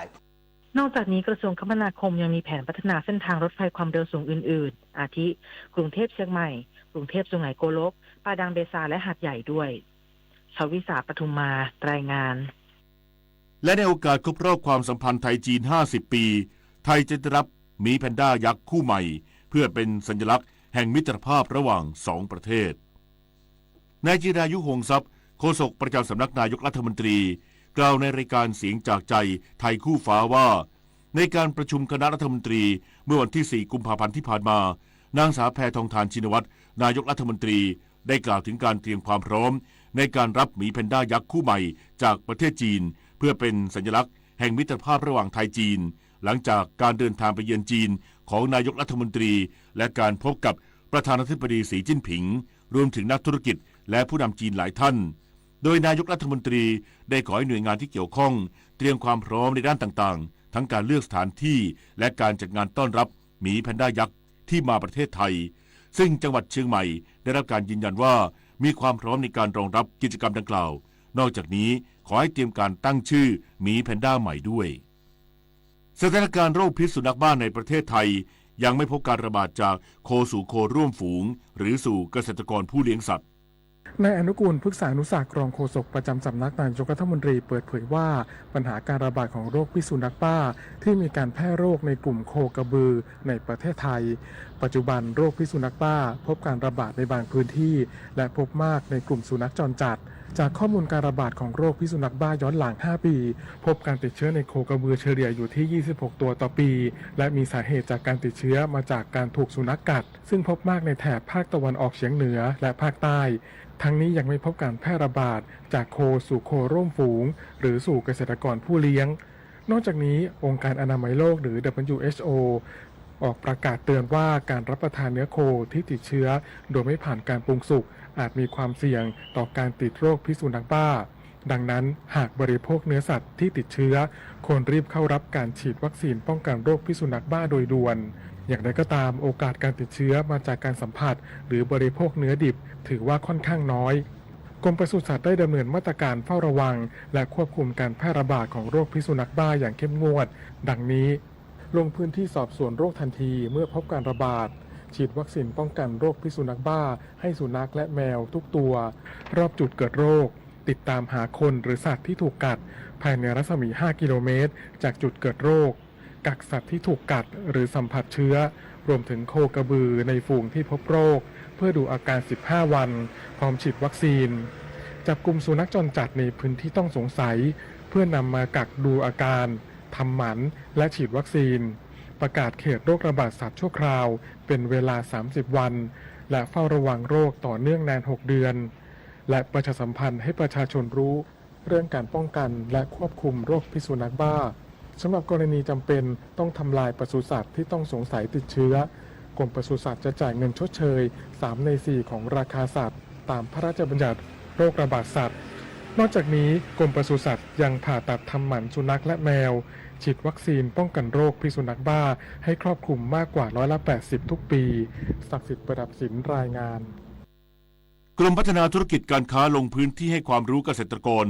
นำไม้ยืนต้นมาใช้เป็นหลักทรัพย์ค้ำประกันการขอสินเชื่อสร้างโอกาสเข้าถึงแหล่งเงินทุนควบคู่ส่งเสริมการปลูกป่าสร้างสภาพแวดล้อมที่ดีให้ชุมชน นางอรมนทรัพย์ทวีธรรมอธิบดีกรมพัฒนาธุรกิจการค้าเปิดเผยว่า กรมพัฒนาธุรกิจการค้าร่วมกับธนาคารเพื่อการเกษตรและสหกรณ์การเกษตรหรือธกส.ลงพื้นที่ให้ความรู้แก่เกษตรกรในการนำไม้ยืนต้นที่ปลูกมาเป็นหลักทรัพย์ค้ำประกันการขอสินเชื่อภายใต้กฎหมายว่าด้วยหลักประกันทางธุรกิจในพื้นที่ตำบลพิมานอำเภอนาแกจังหวัดนครพนมซึ่งพื้นที่ดังกล่าวมีเกษตรกรที่ขึ้นทะเบียนกับกรมส่งเสริมการเกษตรจำนวน 12,693 รายมากเป็นอันดับ2ในจังหวัดนครพนมส่งผลให้เกษตรกรในพื้นที่ต้องการได้รับความรู้และรายละเอียดของกฎหมายว่าด้วยหลักประกันทางธุรกิจมากขึ้นเพื่อใช้ประโยชน์จากที่ดินของตนเองอย่างเต็มประสิทธิภาพโดยการปลูกไม้ยืนต้นเช่นมะขามมะกอกป่าสะเดาต้นเต็งรังประดู่บ้านประดู่ป่าโดยเฉพาะต้นยางนาที่ปลูกมากในจังหวัดนครพนมซึ่งสามารถนำมาเป็นหลักทรัพย์ค้ำประกันการขอสินเชื่อได้เราจับมือทำงานกับธกส.เพราะว่าเรามองว่าอันนี้จะช่วยเพิ่มทางเลือกให้กับเกษตรกรขณะเดียวกันก็เป็นการให้ความรู้ว่าเกษตรกรเนี่ยถ้าท่านอนุรักษ์นะคะมีการปลูกไม้ยืนต้นแล้วเกษตรกรเนี่ยยังต้องการทำประโยชน์กับไม้ยืนต้นนะคะที่อยู่ในพื้นที่ของตนเองก็คิดว่าน่าจะเป็นประโยชน์เพราะว่าเขาก็จะได้เงินไปต่อยอดนะคะขณะเดียวกันก็ยังสามารถใช้ไม้ยืนต้นนั้นทำประโยชน์ได้ด้วยทั้งนี้กรมพัฒนาธุรกิจการค้าได้สร้างความรู้ความเข้าใจเกี่ยวกับกฎหมายหลักประกันทางธุรกิจอย่างต่อเนื่องรวมทั้งการร่วมลงพื้นที่กับหน่วยงานพันธมิตรได้แก่ขอนแก่นสุพรรณบุรีอุทัยธานีพิษณุโลกอ่างทองเพชรบุรีชัยนาทเชียงรายราชบุรีนครสวรรค์ซึ่งปัจจุบันมีผู้นำไม้ยืนต้นมาจดทะเบียนสัญญาหลักประกันทางธุรกิจแล้วจำนวน28จังหวัดกว่า 160,000 ต้นวงเงินค้ำประกันรวมกว่า185ล้านบาทส่วนที่จังหวัดนครพนมมีการนำไม้ยืนต้นมาเป็นหลักประกันทางธุรกิจแล้วจำนวน579ต้นเอกวินกากะนิกรายงานความเป็นผู้รู้จักเวลาเป็นรากฐานสำคัญที่ทำให้คนเราสามารถดูแลรับผิดชอบตนเองได้อันจะนำไปสู่ความสำเร็จที่สูงขึ้นต่อไปในอนาคตเด็กทุกคนจึงควรได้รับการปลูกฝังให้เป็นผู้รู้จักเวลารู้ว่าเวลาใดควรปฏิบัติสิ่งใดแล้วปฏิบัติให้ตรงเวลาทันเวลาเหมาะแก่เวลาเสมอพระบรมราโชวาทพระบาทสมเด็จพระเจ้าอยู่หัวเนื่องในวันเด็กแห่งชาติพุทธศักราช 2568 การเปิดสักการะพระบรมสารีริกธาตุพระเขี้ยวแก้วจากสาธารณรัฐประชาชนจีนที่บริเวณท้องสนามหลวงซึ่งเหลือเวลาอีกเพียง7วันนี้จึงมีประชาชนจำนวนมากเดินทางมาสักการะเพื่อความเป็นสิริมงคลบรรยากาศการเปิดสักการะพระบรมสารีริกธาตุพระเขี้ยวแก้วที่รัฐบาลได้อัญเชิญจากสาธารณรัฐประชาชนจีนมาประดิษฐานณประเทศไทยเป็นการชั่วคราวที่บริเวณมณฑลพิธีท้องสนามหลวงเนื่องในโอกาสพระราชพิธีมหามงคลเฉลิมพระชนมพรรษา6 รอบ28 กรกฎาคม 2567และในโอกาสครบรอบ50 ปีแห่งการสถาปนาความสัมพันธ์ทางการทูตไทยจีนซึ่งเหลือเวลาอีกเพียง7วันเท่านั้นก่อนที่จะมีการจัดพิธีอัญเชิญกับสาธารณรัฐประชาชนจีนในวันที่15 กุมภาพันธ์นี้ทำให้ตลอดช่วงเช้าของวันนี้มีคณะสงฆ์รวมถึงประชาชนเดินทางมาสักการะจำนวนมากพร้อมน้อมจิตอธิษฐานให้แก่ตนเองและครอบครัวมีสุขภาพแข็งแรงอายุยืนนานอีกทั้งนับเป็นโอกาสอันดีของประชาชนชาวไทยที่ได้มาสักการะเพื่อเป็นสิริมงคลแก่ชีวิตเรามาทางนี้เขามาให้ถึงที่แล้วเราก็มีโอกาสต้องมาก็สุขภาพนี่ก็จะ70อยู่แล้วถ้ามีโอกาสนะถ้ามีก็มาสำหรับในช่วงสัปดาห์ส่งเสริมพระพุทธศาสนาเนื่องในเทศกาลวันมาฆบูชาที่มีขึ้นไปจนถึงวันที่12 กุมภาพันธ์โดยเฉพาะในวันที่12 กุมภาพันธ์รัฐบาลจะจัดพิธีเจริญพระพุทธมนต์ตักบาตรพระสงฆ์73 รูปและเวียนเทียนตั้งแต่เวลา 7 นาฬิกาจึงขอเชิญชวนพุทธศาสนิกชนเข้าร่วมพิธีได้จนถึงวันที่14 กุมภาพันธ์รวมทั้งสามารถเข้าร่วมพิธีอัญเชิญกลับสาธารณรัฐประชาชนจีนในช่วงเช้าวันที่15 กุมภาพันธ์บริเวณท้องสนามหลวงในเวลา 6 นาฬิกาบริษราโตปะรายงานโครงการกระตุ้นเศรษฐกิจปี 2567 เฟส 1 โดยเงิน 10,000 บาทช่วยลดความเหลื่อมล้ำและส่งผลให้ตัวชี้วัดทางเศรษฐกิจเพิ่มขึ้นนายเผ่าภูมิโรจนสกุลรัฐมนตรีช่วยว่าการกระทรวงการคลังเปิดเผยถึงผลโครงการกระตุ้นเศรษฐกิจปี 2567 หรือเงินหมื่นเฟส 1 จากการประมวลของสำนักงานเศรษฐกิจการคลังและสำนักงานสถิติแห่งชาติดังนี้จังหวัดที่มีสัดส่วนของผู้ได้รับเงินสูงคือจังหวัดยากจนมีผลิตภัณฑ์มวลรวมจังหวัดต่อหัวต่ำภูมิภาคที่รับเงินมากอยู่ในภาคเหนือภาคตะวันออกเฉียงเหนือและกลุ่มจังหวัดชายแดนใต้ซึ่งทำให้ภูมิภาคเหล่านี้ มีอัตราการเติบโตทางเศรษฐกิจเพิ่มขึ้นมากที่สุดเงินกระจายทั่วถึงทุกพื้นที่ครอบคลุมครบทุกตำบลทั่วประเทศไทยไม่มีตำบลใดที่ไม่ได้รับเงินพุ่งสู่ร้านเล็กร้านในชุมชน68%นำเงินไปใช้จ่ายในร้านค้าชุมชนร้านขายของชำร้านหาบเร่แผงลอยทั่วไปร้านค้าในตลาด30%นำไปใช้จ่ายในร้านสะดวกซื้อและโมเดิร์นเทรดและที่เหลืออีก2%ใช้จ่ายในร้านอื่นๆเช่นห้างสรรพสินค้าร้านค้าการเกษตรร้านออนไลน์และส่วนใหญ่ใช้เงินหมดใน3เดือนส่งผลให้ตัวชี้วัดทางเศรษฐกิจเพิ่มขึ้นความเชื่อมั่นผู้บริโภคปรับตัวดีขึ้นอยู่ที่ 56.9 ในไตรมาสที่ 4 ค่าฝุ่น PM 2.5 เกินค่ามาตรฐานอยู่ที่ระดับสีส้มในพื้นที่33จังหวัดแต่มีแนวโน้มลดลงช่วงวันพรุ่งนี้ถึง10กุมภาพันธ์นี้ศูนย์สื่อสารการแก้ไขปัญหามลพิษทางอากาศกรมควบคุมมลพิษได้ติดตามคุณภาพอากาศและค่าฝุ่นละอองขนาดเล็กไม่เกิน 2.5 ไมครอนหรือ PM 2.5 ของประเทศวันนี้ยังพบเกินค่ามาตรฐานระดับสีส้มเริ่มมีผลกระทบต่อสุขภาพใน33จังหวัดทั้งภาคเหนือภาคกลางภาคตะวันตกและภาคตะวันออกอาทิจังหวัดปทุมธานีกรุงเทพมหานครนนทบุรีสมุทรปราการน่านพะเยาอุตรดิตถ์สุโขทัยนครสวรรค์อุทัยธานีชัยนาทสิงห์บุรีสระบุรีพระนครศรีอยุธยาราชบุรีเนื่องจากสภาพอากาศยังเกิดการสะสมในระดับผิวพื้นหลายพื้นที่และพบจุดความร้อนหรือฮอตสปอตจำนวนมากที่เกิดจากการเผาในพื้นที่เกษตรและเขตป่าโดยจะมีแนวโน้มลดลงวันพรุ่งนี้ถึง10กุมภาพันธ์เนื่องจากอัตราการระบายอากาศหลายพื้นที่ดีขึ้นช่วยลดการสะสมของฝุ่นลงทั้งนี้ขอความร่วมมือประชาชนงดการเผาทุกชนิดทั้งการเผาในพื้นที่เกษตรเผาขยะเผาริมทางพร้อมใช้รถโดยสารสาธารณะลดปริมาณการจราจรบนท้องถนนเพื่อเป็นส่วนหนึ่งในการบรรเทาความรุนแรงของฝุ่น PM 2.5 และขอให้ประชาชนดูแลสุขภาพลดกิจกรรมกลางแจ้งเมื่อต้องออกจากบ้านควรสวมใส่หน้ากากอนามัยและอุปกรณ์ป้องกันตัวเองปิยาพันธ์ยังเทียนรายงานบริษัทท่าอากาศยานไทยจำกัดมหาชนยืนยันท่าอากาศยานทุกแห่งมีระบบเทคโนโลยีช่วยเสริมความปลอดภัยและอำนวยความสะดวกมั่นใจทำการบินได้แม้ช่วงค่าฝุ่นสูง นายกีรติกิจมานวัฒน์กรรมการผู้อำนวยการใหญ่บริษัทท่าอากาศยานไทยจำกัดมหาชนหรือ AOT กล่าวว่าสนามบินทั้ง6แห่งของ AOT มีปริมาณการเดินทางของนักท่องเที่ยวช่วงวินเทอร์ซีซั่นตั้งแต่เดือนพฤศจิกายน 2567 จนถึงปัจจุบันเป็นช่วงขาขึ้นเมื่อเทียบกับปีก่อนถือว่ามีนักท่องเที่ยวโดยเฉพาะนักท่องเที่ยวต่างชาติเพิ่มขึ้น15%เป็นตัวเลขที่สะท้อนว่านักท่องเที่ยวให้ความสนใจประเทศไทยโดยเฉพาะกรุงเทพภูเก็ตและเชียงใหม่โดยในช่วงวินเทอร์ซีซั่นทาง AOT นอกจากจะเพิ่มความสะดวกโดยให้ผู้โดยสารใช้ระบบเซลฟ์เช็คอินและเซลฟ์แบ็กดรอปได้ล่วงหน้า12ชั่วโมงแล้วยังเปิดใช้ระบบออโตเกตกับการตรวจคนเข้าเมืองหรือตม.ขาออกที่ตอนนี้ใช้ได้กับผู้โดยสารทุกสัญชาติช่วยลดเวลารอจาก 20-30 นาทีเหลือไม่เกิน3นาทีซึ่งกำลังพิจารณาจะขยายใช้กับตม.ขาเข้าด้วยส่วนสถานการณ์ฝุ่น PM 2.5 ไม่ได้เป็นปัญหาเพราะในวันที่ค่าฝุ่นสูงจะสูงเพียงเฉพาะบางช่วงเวลาโดยเฉพาะช่วงเช้าเวลา 6 นาฬิกาถึง 8 นาฬิกา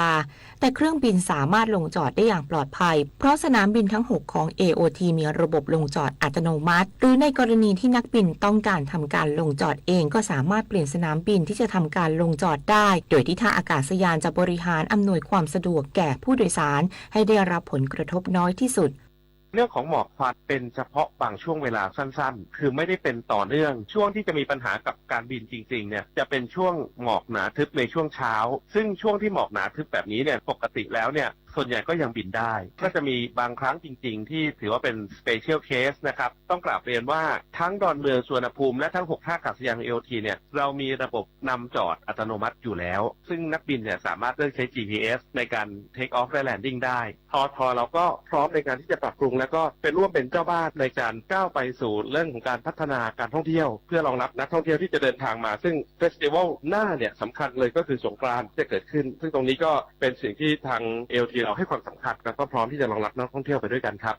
ส่วนประเด็น AOT ขอให้มีการปรับกฎกระทรวงให้ในสนามบินนานาชาติสามารถทำห้องสูบบุหรี่ได้นั้นนายกีรติกิจมานวัฒน์กล่าวว่าที่ขอคือทำห้องสูบบุหรี่ที่มีระบบกำจัดควันบุหรี่เช่นเดียวกับที่สนามบินนานาชาติประเทศต่างๆทำ เฉพาะโซนด้านในสำหรับผู้โดยสารที่รอต่อเครื่องไม่สามารถออกมาข้างนอกได้ไม่ได้ส่งเสริมให้คนสูบบุหรี่แต่หากมีเพียงไทยที่ไม่ทำห้องสูบบุหรี่บริการผู้เดินทางก็จะเป็นการสร้างข้อจำกัดให้ไทยเองไม่สามารถไปถึงเป้าหมายการเป็นศูนย์กลางการบินโลกนฤมลอุดมพรรายงานหลายจังหวัดยกระดับมาตรการแก้ไขปัญหาไฟป่าหมอกควันและฝุ่น PM 2.5 เริ่มต้นที่จังหวัดเชียงใหม่ดำเนินมาตรการทางกฎหมายอย่างเข้มข้นจับปรับผู้ที่ทำให้เกิดมลพิษทางอากาศ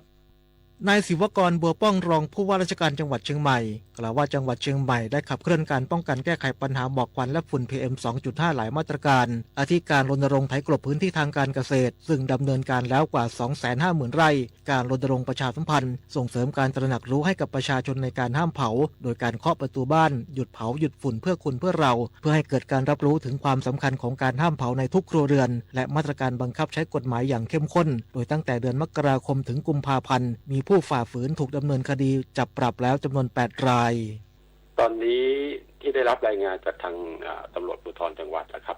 เรามีการดำเนินการจับกลุ่มไปแล้วทั้งที่8รายนะครับตั้งแต่มกราจนถึงกุมภาพันธ์นะครับนอกจากนี้ยังได้ดำเนินการตรวจจับรถควันดำโดยมีการจับรถที่ปล่อยควันดำเกินค่ามาตรฐานดำเนินคดีสั่งห้ามใช้รถแล้วจำนวน5คันพร้อมให้คำแนะนำวิธีการดูแลรักษารถและตรวจเช็คสภาพรถยนต์ตามระยะเวลาแก่พนักงานขับรถเพื่อป้องกันการเกิดควันดำจากท่อไอเสียถนอมศรีแก้วเลิศสวท.ฝางรายงาน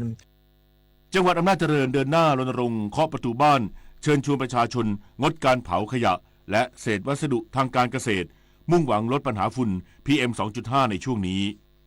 นายณรงค์เทพเสนาผู้ว่าราชการจังหวัดอำนาจเจริญเปิดเผยว่าขณะนี้จังหวัดอำนาจเจริญได้เร่งดำเนินมาตรการเชิงรุกแก้ไขปัญหาฝุ่น PM 2.5 ด้วยการใช้กลไกอาสาสมัครเกษตรเคาะประตูบ้านห้ามเผาเพื่อประชาสัมพันธ์สร้างความเข้าใจและปลูกจิตสำนึกให้กับเกษตรกรและประชาชนทั่วไปงดการเผาทุกประเภทในพื้นที่การเกษตรพร้อมทั้งส่งเสริมแนวทางการจัดการขยะและวัสดุเหลือใช้ทางการเกษตรในรูปแบบที่เป็นมิตรกับสิ่งแวดล้อมเช่นการทำปุ๋ยหมักหรือการใช้เครื่องจักรกลทางการเกษตรแทนการเผานอกจากนี้ทางจังหวัดได้สื่อสารข้อมูลสำคัญไปถึงองค์กรปกครองส่วนท้องถิ่นและกำนันผู้ใหญ่บ้านให้แจ้งเกษตรกรและประชาชนในทุกพื้นที่ผ่านเสียงตามสายหอกระจายข่าวประจำหมู่บ้านสร้างการรับรู้ถึงนโยบายห้ามเผาในพื้นที่การเกษตรเพื่อแก้ปัญหาการเผาเศษซากพืชเศษวัชพืชสิ่งของเหลือใช้ในพื้นที่การเกษตรไฟป่าหมอกควันและฝุ่นละอองขนาดเล็ก PM 2.5 อีกด้วยทั้งนี้ทางจังหวัดได้สั่งการให้หน่วยงานที่เกี่ยวข้องเพิ่มความเข้มงวดในการตรวจสอบและบังคับใช้กฎหมายกับผู้ที่ฝ่าฝืนคำสั่งห้ามเผาพงศรีศรีหานามสวท.อำนาจเจริญรายงาน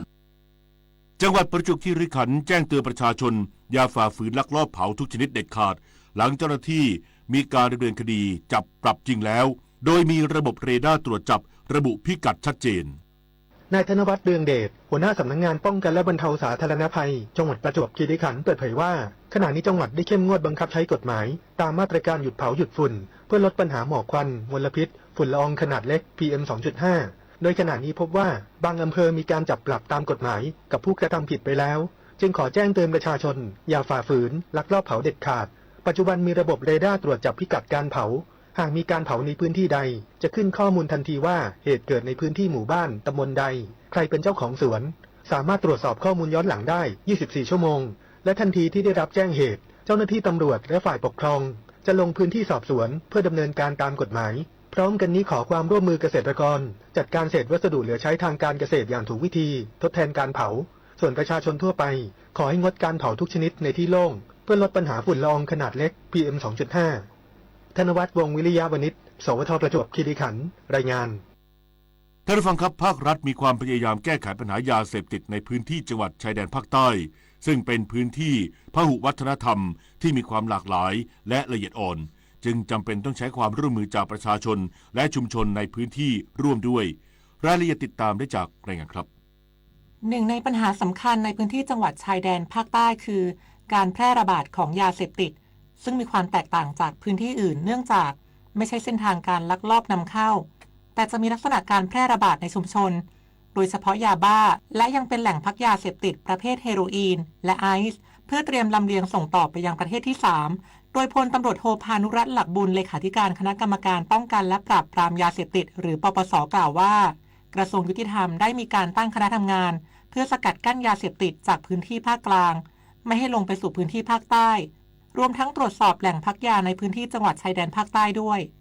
ขณะเดียวกันปปส.ยังสนับสนุนงบประมาณเพื่อดูแลเยาวชนที่เข้าไปเกี่ยวข้องกับยาเสพติด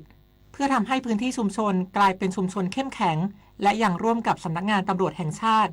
จัดโครงการชุมชนยั่งยืนดูแลเยาวชนที่มีการเสพยาเสพติดในระดับเริ่มต้นตลอดจนร่วมกับกระทรวงสาธารณสุขจัดโครงการชุมชนล้อมรักดูแลผู้ใช้ยาเสพติดที่มีอาการรุนแรงที่ต้องได้รับการบำบัดรักษาทั้งนี้แม้พื้นที่จังหวัดชายแดนภาคใต้จะเป็นพื้นที่พหุวัฒนธรรมที่มีความแตกต่างหลากหลายแต่ประชาชนและชุมชนในพื้นที่มีความตื่นตัวที่จะลุกขึ้นมาต่อสู้กับปัญหายาเสพติดร่วมกับภาครัฐด้วยทางภาคใต้เนี่ยเป็นพหุวัฒนธรรมนะครับก็ต้องยอมรับว่ามีทั้งความแตกต่างกันด้านศาสนานะครับมีความแตกต่างกันด้านการลักษณะของการอยู่อาศัยนะครับก็ถามว่ามีปัญหาอุปสรรคไหมครับก็ไม่ได้มีปัญหาอุปสรรคอะไรทางเจ้าที่ภาครัฐก็ลงไปพูดคุยและที่สำคัญคือเห็นของความตื่นตัวนะครับผมสัมผัสได้ว่าเห็นการตื่นตัวของชุมชนที่จะลุกขึ้นมาต่อสู้กับปัญหายาเสพติดร่วมกันกับภาครัฐครับจะเห็นได้ว่าการได้รับความร่วมมือจากประชาชนโดยเฉพาะคนในชุมชนเป็นส่วนสำคัญในการแก้ปัญหายาเสพติดและความแตกต่างทางวัฒนธรรมหรือศาสนาไม่ใช่อุปสรรคในการปฏิบัติงานแต่อย่างใดสอดคล้องกับพลตำรวจโทนิตินัยหลังยานายผู้บัญชาการตำรวจตระเวนชายแดนที่มองว่าสิ่งที่เป็นปัญหาและอุปสรรคในการแก้ปัญหายาเสพติดคือการไม่ได้รับความร่วมมือจากประชาชนในพื้นที่ในการช่วยแจ้งเบาะแสที่อาจส่งผลให้เกิดความยากลำบากในการปฏิบัติงานได้เนื่องจากสถานการณ์ความมั่นคงในพื้นที่จึงต้องมีการใช้การข่าวทางลับเข้ามาช่วยเรื่องขนบประเพณีหรือความแตกต่างทางศาสนาเนี่ยไม่ได้เป็นปัญหาอุปสรรคในการทำงานครับแต่ว่าที่เป็นปัญหาอุปสรรคก็คือที่ผ่านมาเนี่ยถ้าไม่ได้รับความร่วมมือจากพี่น้องประชาชนในการแจ้งเบาะแสเนี่ยการข่าวนะครับเจ้าหน้าที่เองก็ค่อนข้างยากลำบากนะครับและกับประกอบกับสถานการณ์ด้านความมั่นคงในพื้นที่เนี่ยเจ้าหน้าที่ประกอบกำลังที่จะเข้าไปการปราบปรามยาเสพติดเนี่ยอาจจะมีข้อจำกัดเนื่องจากว่าเจ้าหน้าที่รัฐฝ่ายกำลังเนี่ยส่วนหนึ่งก็ตกเป็นเป้าหมายของผู้ก่อเหตุรุนแรงที่จะจ้องที่จะทำร้ายนะทั้งนี้เมื่อภาครัฐและประชาชนในพื้นที่จังหวัดชายแดนภาคใต้มีความร่วมมือร่วมใจกันอย่างต่อเนื่องและเข้มแข็งเชื่อว่าจะทำให้การจัดการปัญหายาเสพติดในด้านต่างๆหมดไปอย่างเป็นรูปธรรมและทำให้ประชาชนในพื้นที่มีความมั่นคงในชีวิตและทรัพย์สินมากขึ้นธนพร ปรุณฤทธิ์รายงานอีกสักครู่กลับมาติดตามข่าวต่างประเทศถนนดนตรีไลฟ์เดือนกุมภาพันธ์การกลับมาของเสียงเพลงความหวังความรักกำลังใจกับบุษรัตน์ พันกรวีแดงโฮปพร้อมด้วยลูกโซ่ลูกศรและเพื่อนๆปิงปองศิรศักดิ์น้ำข้าวเกลือที่ตาลชลีวันศุกร์ที่ 21 กุมภาพันธ์ 2568 เวลา 18 นาฬิกาณห้องออดิทอเรียมอาคารศูนย์ปฏิบัติการถนนวิภาวดีรังสิตดินแดงติดต่อเข้าชมโดยไม่เสียค่าใช้จ่ายได้ที่ Facebook ถนนดนตรีเรายังเป็นนักเดินทางต่อไปเสนอข่าวต่างประเทศประธานาธิบดีโดนัลด์ทรัมป์ผู้นำสหรัฐเปิดเผยกับสื่อมวลชนระหว่างพบหารือกับนายกรัฐมนตรีชิเงรุอิชิบะของญี่ปุ่นที่ห้องทำงานรูปไข่ในทำเนียบขาวของสหรัฐเมื่อวันที่ 7 กุมภาพันธ์ที่ผ่านมาตามเวลาท้องถิ่นโดยระบุว่าเขาอาจพบกับประธานาธิบดีวลาดิเมียร์เซเลนสกี้ผู้นำยูเครนที่กรุงวอชิงตันดีซีเมืองหลวงของสหรัฐในสัปดาห์หน้าเพื่อหารือเกี่ยวกับประเด็นต่างๆที่สำคัญซึ่งรวมถึงการรับประกันความปลอดภัยให้แก่ยูเครนนอกจากนี้ประธานาธิบดีทรัมป์ยังเปิดเผยว่าต้องการที่จะพบหารือกับประธานาธิบดีวลาดิเมียร์ปูตินผู้นำรัสเซียอีกครั้งพร้อมให้เหตุผลว่าเขายังคงมีความสัมพันธ์ที่ดีกับผู้นำรัสเซียมาโดยตลอดและต้องการให้สงครามระหว่างรัสเซียกับยูเครนที่ยืดเยื้อมายาวนานเกือบ3 ปียุติลงสำนักข่าว KCNA ของทางการเกาหลีเหนือรายงานโดยอ้างแถลงการของรัฐบาลเกาหลีเหนือในวันนี้ตามเวลาท้องถิ่นที่ระบุว่าโครงการอาวุธนิวเคลียร์ของเกาหลีเหนือไม่ได้มีไว้เพื่อการเจรจาใดๆก็ตามแต่มีไว้เพื่อป้องกันการรุกรานของศัตรูที่ละเมิดอำนาจอธิปไตยของเกาหลีเหนือและเป็นภัยคุกคามต่อสันติภาพโลกพร้อมเน้นย้ำว่ารัฐบาลเกาหลีเหนือยังคงไม่ได้สนใจที่จะกลับเข้าสู่การเจรจาเพื่อปลดอาวุธนิวเคลียร์กับสหรัฐทั้งนี้ความเห็นดังกล่าวมีขึ้นหลังทำเนียบขาวสหรัฐเปิดเผยว่ารัฐบาลสหรัฐภายใต้การนำของประธานาธิบดีโดนัลด์ทรัมป์จะพยายามปลดอาวุธนิวเคลียร์ของเกาหลีเหนืออย่างเบ็ดเสร็จสำนักข่าวรอยเตอร์รายงานโดยอ้างแถลงการของนางคริสตินสเตกลิงรองผู้อำนวยการบริหารโครงการร่วมเอสแห่งสหประชาชาติหรือ UNS เมื่อวานนี้ตามเวลาท้องถิ่นที่เตือนว่าการที่รัฐบาลสหรัฐ ภายใต้การนำของประธานาธิบดีโดนัลด์ทรัมป์ระงับการให้ความช่วยเหลือต่างประเทศเป็นเวลาอย่างน้อย90วันและกระทรวงการต่างประเทศสหรัฐออกคำสั่งระงับแผนการฉุกเฉินของประธานาธิบดีเพื่อบรรเทาปัญหาโรคเอดส์อาจทำให้ผู้ป่วยที่ติดเชื้อไวรัส HIV และโรคเอดส์มากกว่า6ล้านคนเสียชีวิตในอีก4ปีข้างหน้าและอาจมีผู้ติดเชื้อไวรัส HIV รายใหม่เพิ่มขึ้นนางสเตกลิงยังเน้นย้ำว่าคลินิกชุมชนหลายแห่งกำลังได้รับผลกระทบอย่างหนักจากการระงับความช่วยเหลือดังกล่าวเพราะต้องพึ่งพาเงินทุนสนับสนุนจากรัฐบาลสหรัฐสำนักข่าวรอยเตอร์รายงานโดยอ้างแถลงการของนายกรัฐมนตรีคิเรียกอสมิโซทากิสของกรีซเมื่อวานนี้ตามเวลาท้องถิ่นที่เรียกร้องให้ประชาชนอยู่ในความสงบ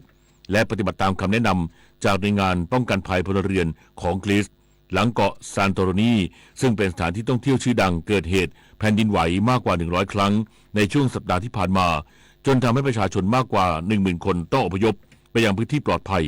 และรัฐบาลกรีซต้องประกาศสถานการณ์ฉุกเฉินบนเกาะแห่งนี้พร้อมกันนี้นายกรัฐมนตรีกรีซหวังว่าปรากฏการณ์ทางธรณีวิทยานี้จะสิ้นสุดอย่างรวดเร็วและสถานการณ์บนเกาะซานโตรินีจะกลับเข้าสู่ภาวะปกติด้านบรรดานักธรณีวิทยาของกรีซเตือนว่าอาจเกิดแผ่นดินไหวบนเกาะซานโตรินีอย่างต่อเนื่องเป็นเวลาหลายสัปดาห์หรืออาจจะถึงหลายเดือนต่อไปรับฟังข่าวกีฬาการแข่งขันเอเชียนเกมฤดูหนาว 2025 ที่เมืองฮาร์บินสาธารณรัฐประชาชนจีนนางสาวแพทองธารชินวัตรนายกรัฐมนตรีพร้อมคณะเดินทางมายังเมืองฮาร์บินเพื่อให้กำลังใจนักกีฬาไทยพร้อมเข้าร่วมพิธีเปิดการแข่งขันมหกรรมกีฬาเอเชียนเกมฤดูหนาว 2025 ในช่วงค่ำของวันที่ 7 กุมภาพันธ์สำหรับผลการแข่งขันในกีฬาเคอร์ริงซึ่งเป็นครั้งแรกที่ไทยส่งนักกีฬาเข้าร่วมชิงชัยผลในประเภทคู่ผสมร้อยเอกหญิงชนาทิพย์ซ้อนขำอดีตนักกีฬาเทควันโดเหรียญทองแดงโอลิมปิก 2012 จับคู่กับทีกวินเจียนธีรวิทย์ลงแข่งขัน3เกมที่ผ่านมาทำผลงานชนะ2แพ้1ก่อนมาลงแข่งขันนัดที่4แพ้ให้กับฮ่องกง5-14จากนั้นมาลงสนามส่งท้ายแพ้ให้กับไต้หวัน0-12พลาดเข้าไปเล่นในรอบรองชนะเลิศด้านฮอกกี้น้ำแข็งทีมหญิงทีมสาวไทยลงสนามแพ้ไต้หวัน1-4ในเกมแรกและแพ้คาซัคสถาน0-9ลงเล่นเกมที่3พบเกาหลีใต้ทีมอันดับ18ของโลกผลปรากฏว่าทีมไทยต้านไม่ไหวแพ้ไปอีก0-11ทำให้แข่งขัน3นัดทีมไทยยังไร้ชัยขณะที่ฮอกกี้น้ำแข็งทีมชายทีมหนุ่มไทยทำผลงานแพ้คาซัคสถาน0-12ก่อนมาแพ้ญี่ปุ่น1-8และแพ้เจ้าภาพจีน0-8ทำให้ทีมฮอกกี้หนุ่มไทยยังไม่ชนะเลยเช่นกันด้านช็อตแทร็กสปีดสเก็ตทีมผสม 2,000 เมตรรีเลย์ทีมไทยที่ประกอบด้วยธนัชยาฉัตรไทยสงฆ์ปันปรีดาเปรมปรีชาชนชาติตะพรหมและภูริพัฒน์ช่างไม้ทำผลงานได้2นาที 49.402 วินาทีผ่านเข้ารอบไฟนอล B แข่งขันในวันที่ 8 กุมภาพันธ์นี้สนุกเกอร์เวลโอเพ่น 2025 รอบคัดเลือกที่เมืองบาร์นลีย์ประเทศอังกฤษในรอบคัดเลือกรอบที่ 2 F1 เทพชยาอุ่นหนูนักสอยคิวหนุ่มไทยมืออันดับ42ของโลกพ่ายเบนเมอร์เทนมืออันดับ95ของโลกจากเบลเยียม2-4เฟรมตกรอบคัดเลือกรับเงินรางวัล 1,000 ปอนด์หรือประมาณ 42,000 บาทนอกจากนี้ทำให้รายการเวลโอเพ่นมีนักสนุกเกอร์ไทยเหลือเพียงคนเดียวเท่านั้นที่ได้ตั๋วไปแข่งขันในรอบเมนรอลที่สังเวียนเวนูคัมรี่เมืองลันดุดโนประเทศเวลคือหมูปากน้ำนพพลแสงคำมืออันดับ28ของโลกที่ได้สิทธิ์เล่นในรอบเมนรอลโดยอัตโนมัติเนื่องจากมีอันดับโลกอยู่ในท็อป32ของโลกสำหรับในรอบแรกหรือรอบ64คนหมูปากน้ำนพพลแสงคำจะพบกับดีลันเอโมรีมือสมัครเล่นจากเวลในคืนวันอังคารที่11กุมภาพันธ์เวลา 2 นาฬิกาบาสเกตบอล NBAเรย์ทอมสันทำ25แต้มช่วยให้ดัลลัสเมเวอริกรองแชมป์เก่าบุกไปชนะบอสตันเซลติกทีมแชมป์เก่า127-120ทำให้เมเวอริกที่แพ้เซลติกในรอบชิงชนะเลิศเมื่อปีที่แล้วถอนแค้นได้สำเร็จส่วนผลคู่อื่นโกลเด้นสเตทวอริเออร์แพ้ลอสแองเจลิสเลเกอร์112-120ฮูสตันร็อกเก็ตแพ้มินนิโซตาทิมเบอร์วูฟ114-127ออร์แลนโดแมจิกแพ้เดนเวอร์นักเก็ต90-112ซาคราเมนโตคิงแพ้ปอร์ตแลนด์เทรลเบลเซอร์102-108และอินเดียนาเพรเซอร์ชนะลอสแองเจลิสคลิปเปอร์119-112ในอดิศักดิ์เบญจสิริวัลย์อุปนายกสมาคมกีฬาฟุตบอลแห่งประเทศไทยฝ่ายฟุตซอลและฟุตบอลชายหาดเปิดเผยว่าจากที่ทีมฟุตซอลหญิงไทยไปเข้าไปเล่นในฟุตซอลหญิงเอเชียนคัพ 2025 รอบสุดท้ายที่จีนเป็นเจ้าภาพระหว่างวันที่ 7-18 พฤษภาคมซึ่งทีมฟุตซอลหญิงไทยอยู่ในสาย C ร่วมกับญี่ปุ่นอินโดนีเซียและบาห์เรนในส่วนของการเตรียมความพร้อมของทีมชุดนี้จะมีทัวร์นาเมนต์อุ่นเครื่องในช่วงเดือนเมษายนตอนนี้ได้มีการทาบทามอิหร่านและอุซเบกิสถานซึ่งมีโอกาสสูงที่จะมาเล่นนอกจากนี้ก็จะมีญี่ปุ่นที่ได้มีการเชิญไปแต่พอผลจับสลากออกมาต้องอยู่ในกลุ่มเดียวกันก็ต้องรอทางนั้นตัดสินใจอีกครั้ง สำหรับผลแบ่งสายที่ออกมาถือเป็นสายที่ไม่ง่ายดีที่สุดคือการจบเป็นอันดับหนึ่งถ้าทำได้งานก็จะไม่หนักมากไปเจอกับอันดับ3จากอีก2กลุ่มเพราะหากใครเข้าที่2ก็จะไปเจอกับอันดับ1ในกลุ่ม B หรือหากเข้าที่3ก็ต้องไปเจอกับอันดับ1ในกลุ่ม A ที่มีเจ้าภาพจีนก็ต้องเต็มที่ในทุกๆแมตช์ต่อไปสหพันธ์ฟุตบอลนานาชาติฟีฟ่าลงดาบสั่งแบนสมาคมฟุตบอลคองโกและสมาคมฟุตบอลปากีสถานโดยมีผลทันทีจากการประชุมฟีฟ่าเมื่อวันที่6กุมภาพันธ์ที่ผ่านมาโดยสมาคมฟุตบอลคองโกถูกลงโทษแบนจากที่ถูกตรวจพบว่ามีการแทรกแซงหรือไม่ชอบธรรมจากบุคคลที่3ภายในกิจการขององค์กรซึ่งผิดระเบียบธรรมนูญของฟีฟ่าที่ให้สมาคมสมาชิกต้องเป็นอิสระขณะที่สมาคมฟุตบอลปากีสถานถูกลงโทษเนื่องจากการแก้ไขธรรมนูญมีปัญหาไม่เป็นไปตามที่ฟีฟ่ากำหนดไว้โดยทั้ง2ประเทศจะถูกห้ามเข้าร่วมการแข่งขันฟุตบอลระดับนานาชาติรวมถึงระงับเงินสนับสนุนจากทางฟีฟ่าจนกว่าที่จะสามารถแก้ปัญหาที่เกิดขึ้นให้เป็นที่พอใจของฟีฟ่าทั้งนี้การโดนแบนของปากีสถานจะส่งผลโดยตรงต่อการแข่งขันฟุตบอลเอเชียนคัพ 2027 รอบคัดเลือกรอบที่ 3 ซึ่งปากีสถานอยู่ในกลุ่ม E ร่วมกับรัสเซียอัฟกานิสถานและเมียนมาที่จะเริ่มแข่งขันในเดือนมีนาคมนี้ถ้าปากีสถานไม่สามารถปลดโทษแบนได้ทันอาจทำให้สมาพันธ์ฟุตบอลแห่งเอเชียหาทีมใหม่เข้ามาทดแทนปากีสถานโดยดูจากผลงานของทีมในรอบเพลย์ออฟที่ผ่านมาซึ่งจาก3ทีมที่ตกรอบเพลย์ออฟมีกัมพูชามองโกเลียและมาเก๊าแต่หากไม่หาทีมใหม่เข้ามาทดแทนก็จะทำให้กลุ่มนี้แข่งขัน3ทีมเพื่อหาแชมป์กลุ่มทีมเดียวเข้าสู่รอบสุดท้ายที่ซาอุดิอาระเบียต่อไปศึกจักรยานประเภทถนนชิงแชมป์เอเชีย 2025 รุ่นประชาชนครั้งที่ 44 รวมถึงรุ่นเยาวชนครั้งที่ 31 และจักรยานคนพิการครั้งที่ 13 ระหว่างวันที่ 7-16 กุมภาพันธ์ใช้เส้นทางสนามสลานจิตมงคลสุขภายในบึงสีไฟจังหวัดพิจิตรและเส้นทางจังหวัดพิษณุโลกนางสาวธนียาในพินิจผู้ว่าราชการจังหวัดพิจิตรเป็นประธานในพิธีเปิดการแข่งขันที่บริเวณหอชมนกภายในบึงสีไฟพร้อมด้วยพลเอกเดชาเหมกระศรีรองประธานสมาพันธ์จักรยานแห่งเอเชียและประธานสหพันธ์จักรยานแห่งอาเซียนผลการแข่งขันปรากฏว่าในรุ่นเยาวชนชายหญิงปั่น2รอบระยะทาง 21.40 กิโลเมตรนักปั่นทีมชาติไทยรุ่นเยาวชนประกอบด้วยธนภัสสกุลแตรวัชรพงษ์สังคงพิรวัตรวิชิตพนิชพันธ์สุพนิกาจันทรธนิยาพรสิงห์ทองและกวิศราอ่ำกำเนิดทำเวลาได้ 28.44 นาทีประเดิมคว้าเหรียญทองแดงได้สำเร็จขณะที่เหรียญทองเป็นของนักปั่นอุซเบกิสถานทำเวลา 27.26 นาทีทั้งนี้นางสาวธนียาในพินิจผู้ว่าราชการจังหวัดพิจิตรภาคภูมิใจที่จังหวัดพิจิตรได้รับเกียรติให้เป็นเจ้าภาพจัดการแข่งขันจักรยานระดับนานาชาติและนับเป็นโอกาสอันดีที่จะได้ประชาสัมพันธ์แหล่งท่องเที่ยวของจังหวัดโดยเฉพาะบึงสีไฟให้ชาวโลกได้เห็นและอยากมาเที่ยวจังหวัดพิจิตรส่วนการถ่ายทอดสดทาง Facebook Live มียอดผู้ชมทั้งชาวไทยและชาวต่างประเทศรวมกว่า 20,000 วิวดร.พัฒพงษ์พงศกุลผู้อำนวยการสำนักการกีฬากรมพละศึกษาเปิดเผยว่าจากกรณีที่มีปัญหาด้านสภาพสนามแข่งขันที่สนามกีฬาเฉลิมพระเกียรติอำเภอธัญบุรีจังหวัดปทุมธานีที่ใช้จัดการแข่งขันฟุตบอลกีฬาระหว่างโรงเรียนอายุไม่เกิน 16 ปีประเภทกระหว่างวันที่ 5-18 กุมภาพันธ์ในนัดแรกมีสภาพที่ไม่เหมาะสมกับการทำการแข่งขันเพราะจะทำให้นักกีฬาเสี่ยงต่อการบาดเจ็บกรมพละศึกษาในฐานะฝ่ายจัดการแข่งขันฟุตบอลกีฬานักเรียนระหว่างโรงเรียนรุ่นอายุไม่เกิน 16 ปีประเภทกจึงได้เปลี่ยนมาใช้สนามสุพัชราไสยและได้ขอความอนุเคราะห์ไปยังสมาคมกีฬาฟุตบอลแห่งประเทศไทยในการขอใช้สนามฟุตบอลหญ้าจริงภายในศูนย์พัฒนาศักยภาพกีฬาฟุตบอลมหาวิทยาลัยกรุงเทพธนบุรีโดยจะขออนุญาตใช้สนามเพิ่มเติมในช่วงเช้าของวันที่ 12 กุมภาพันธ์เพื่อแข่งขันรอบก่อนรองชนะเลิศและรอบรองชนะเลิศที่จะทำการแข่งขันในวันที่ 14 กุมภาพันธ์พิจิตร กัญจนากุลรายงานสวัสดีค่ะพี่แจ๊ค สวัสดีครับวันนี้เป็นเรื่องที่เกิดขึ้นที่บ้านหนูเองอะพี่หนูไม่ไหวแล้วค่ะโดนตามหลอกหลอนทุกเดือนเลยดอกเบี้ยบ้านแพงมันก็น่ากลัวแบบนี้แหละครับสบายใจกว่าย้ายบ้านมาอยู่กับออมสินด้วยสินเชื่อเคหะรีไฟแนนซ์อัตราดอกเบี้ยคงที่1ปีแรกเริ่มต้น 1.99% ต่อปีวงเงินกู้สูงสุด 110% ยื่นกู้ได้ที่ธนาคารออมสินทุกสาขาตั้งแต่วันนี้ถึง15 เมษายน 68กู้เท่าที่จำเป็นและชำระคืนไหวอัตราดอกเบี้ยที่แท้จริงอยู่ระหว่าง 1.990% ถึง 6.345% ต่อปีธนาคารออมสินเป็นลูกค้าเราเท่ากับช่วยสังคมรู้รักภาษาไทยโดยความร่วมมือของสำนักงานราชบัณฑิตยสภาและกรมประชาสัมพันธ์วันนี้เสนอคำว่าระบบการแลกเปลี่ยนของมีค่าคูลาริงตอนที่ 2ระบบการแลกเปลี่ยนของมีค่าคูลาริงเป็นเพียงการแลกเปลี่ยนเชิงสัญลักษณ์หรือพิธีกรรมที่ทำให้เกิดกระบวนการตามมาหลากหลายอาทิการแลกเปลี่ยนผลผลิตระหว่างเกาะที่มีระบบนิเวศต่างกันการสร้างมิตรภาพและการสร้างพันธมิตรทางการเมืองนอกจากนี้ระบบการแลกเปลี่ยนของมีค่าคูลาริงยังทำให้เกิดความสัมพันธ์ระหว่างคนในหมู่เกาะนักมนุษยวิทยาชี้ให้เห็นว่า การแลกเปลี่ยนของมีค่าแบบคูลาริงเป็นการแลกเปลี่ยนแบบสมดุลที่แตกต่างจากระบบการแลกเปลี่ยนที่เป็นไปตามกลไกของมูลค่าสินค้าเป็นสำคัญในประเทศแถบตะวันตกผู้มีคำถามการใช้ภาษาไทยสอบถามได้ที่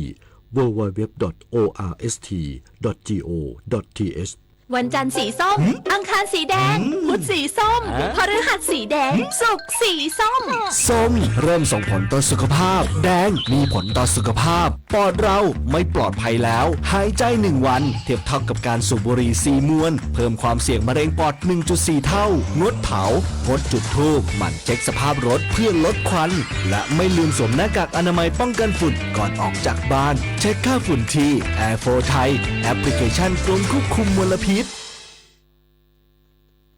12 นาฬิกา 44 นาทีต่อไปรับฟังพยากรณ์อากาศ พยากรณ์อากาศ 24 ชั่วโมงข้างหน้าบริเวณความกดอากาศสูงหรือมวลอากาศเย็นกำลังปานกลางถึงค่อนข้างแรงระลอกใหม่จากประเทศจีนจะแผ่ลงมาปกคลุมประเทศไทยตอนบนและทะเลจีนใต้ลักษณะเช่นนี้ทำให้บริเวณดังกล่าวจะมีอุณหภูมิลดลงกับมีลมแรงโดยภาคตะวันออกเฉียงเหนือมีอากาศเย็นถึงหนาวอุณหภูมิจะลดลง 2-4 องศาเซลเซียสส่วนภาคเหนือภาคกลางรวมทั้งกรุงเทพมหานครและปริมณฑลภาคตะวันออกและภาคใต้ตอนบนอุณหภูมิจะลดลง 1-3 องศาเซลเซียสสำหรับบริเวณยอดดอยมีอากาศหนาวถึงหนาวจัดและยอดภูมีอากาศหนาวขอให้ประชาชนบริเวณดังกล่าวดูแลรักษาสุขภาพเนื่องจากสภาพอากาศที่หนาวเย็นลงรวมทั้งระมัดระวังอันตรายจากอัคคีภัยเนื่องจากสภาพอากาศแห้งและลมแรงสำหรับมรสุมตะวันออกเฉียงเหนือที่พัดปกคลุมอ่าวไทยภาคใต้และทะเลอันดามันมีกำลังแรงขึ้น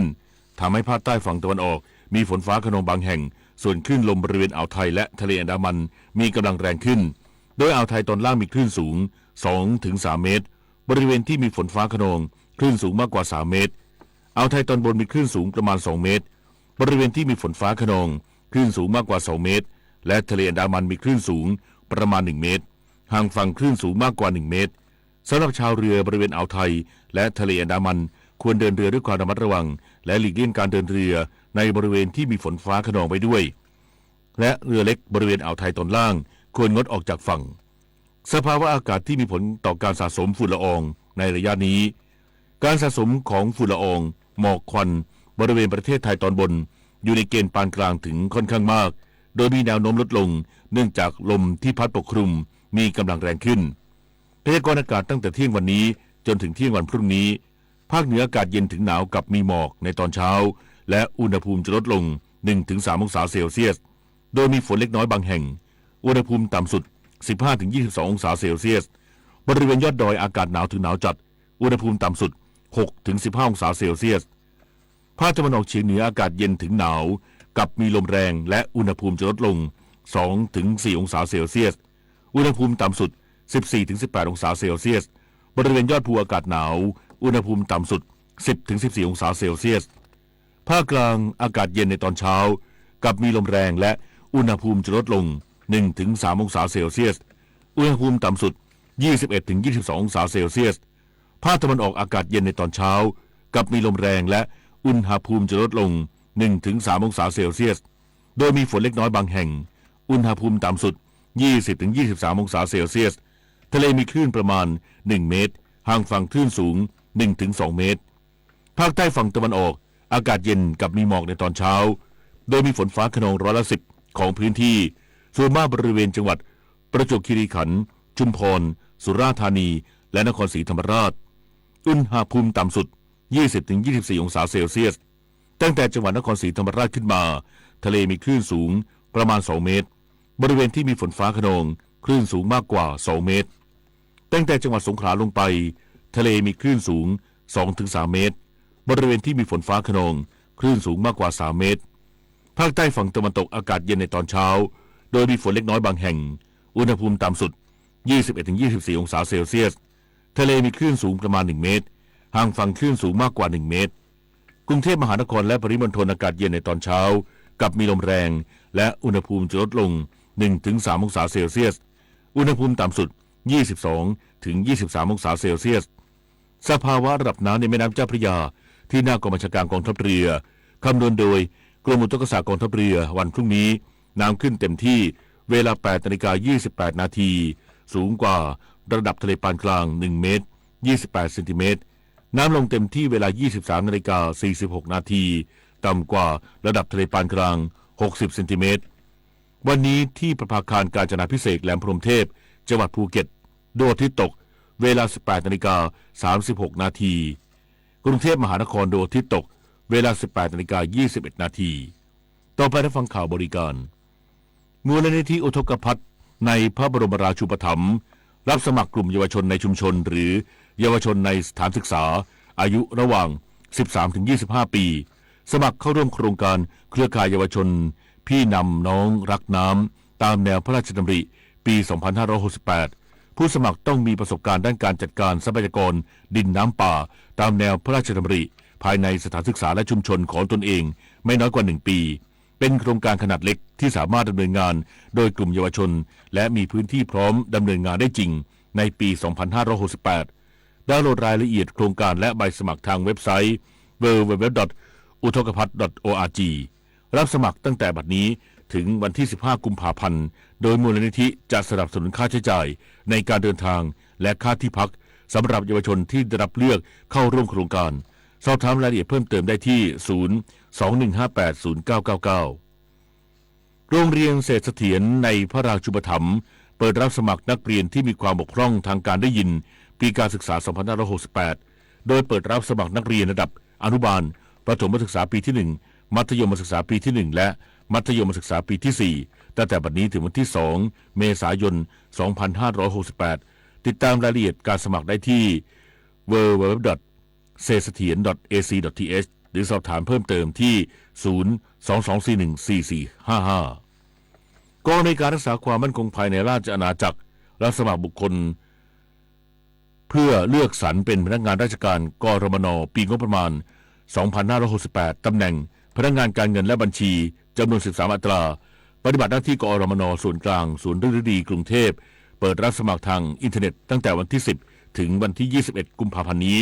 ที่เว็บไซต์ isoc.go.th/recruit/php สอบถามข้อมูลเพิ่มเติมที่ 022410447 องค์การสุรากรมสรรพสามิตรับสมัครบุคคลเพื่อรับการคัดเลือกเข้าดำรงตำแหน่งผู้อำนวยการองค์การสุรากรมสรรพสามิตตามแนวทางการสรรหาผู้บริหารสูงสุดของรัฐวิสาหกิจตามพระราชบัญญัติคุณสมบัติมาตรฐานสำหรับกรรมการและพนักงานรัฐวิสาหกิจพุทธศักราช 2518 และที่แก้ไขเพิ่มเติมติดตามรายละเอียดการรับสมัครและดาวน์โหลดใบสมัครได้ที่ www.liquor.or.th เปิดรับสมัครตั้งแต่บัดนี้ถึงวันที่ 21 มีนาคม 2568 สอบถามรายละเอียดเพิ่มเติมที่ 038541000 ถึง 1004 ถึง 5 ต่อ 1030 และ 1039 โรงพยาบาลมะเร็งลำปางจะดำเนินการทำลายแฟ้มเวชระเบียนขาดการติดต่อเดิน 5 ปีรับบริการครั้งสุดท้ายในปีพุทธศักราช 2563 และแฟ้มผู้เสียชีวิตปี 2558 ผู้รับบริการโรงพยาบาลมะเร็งลำปางที่ต้องการขอรับแฟ้มเวชระเบียนดังกล่าวติดต่อสอบถามได้ที่งานเวชระเบียนและสถิติโรงพยาบาลมะเร็งลำปางโทรศัพท์ 054-335-262 ถึง 8 ต่อ 214 และ 109 ในวันและเวลาราชการระหว่างวันที่ 1 ถึง 31 พฤษภาคมนี้กรมการจัดหางานโดยคณะอนุกรรมการจัดส่งผู้ฝึกงานเทคนิคคนไทยไปฝึกงานในประเทศญี่ปุ่นประกาศรับสมัครคัดเลือกผู้ฝึกงานเทคนิคคนไทยไปฝึกงานในประเทศญี่ปุ่นโดยผ่านองค์กรพัฒนาแรงงานระดับนานาชาติประเทศญี่ปุ่นในปีงบประมาณพุทธศักราช 2568 ประเภทงานอุตสาหกรรมการผลิตและประเภทงานอุตสาหกรรมก่อสร้างผู้สมัครต้องเป็นเพศชายอายุ 18 ปีบริบูรณ์แต่ไม่เกิน 30 ปีบริบูรณ์สำเร็จการศึกษาระดับมัธยมศึกษาตอนปลายประกาศนียบัตรวิชาชีพประกาศนียบัตรวิชาชีพชั้นสูงปวสหรือปริญญาตรีไม่จำกัดสาขาวิชากำหนดการรับสมัคร 5 รอบตั้งแต่เดือนกุมภาพันธ์ถึงมิถุนายน 2568 ติดตามรายละเอียดได้ที่เว็บไซต์กรมการจัดหางาน www.doe.go.th/prd และเว็บไซต์ของกองการบริหารงานแรงงานไทยในต่างประเทศมหาวิทยาลัยรามคำแหงรับสมัครนักศึกษาใหม่ระดับปริญญาโทส่วนกลางภาค 1 ปีการศึกษา 2568 ทั้งภาคปกติและภาคพิเศษจำนวน 10 คณะเรียนที่มหาวิทยาลัยรามคำแหงหัวหมากนอกเวลาราชการสมัครทางอินเทอร์เน็ตตั้งแต่บัดนี้ถึง 10 มีนาคมที่ www.grad.ru.ac.th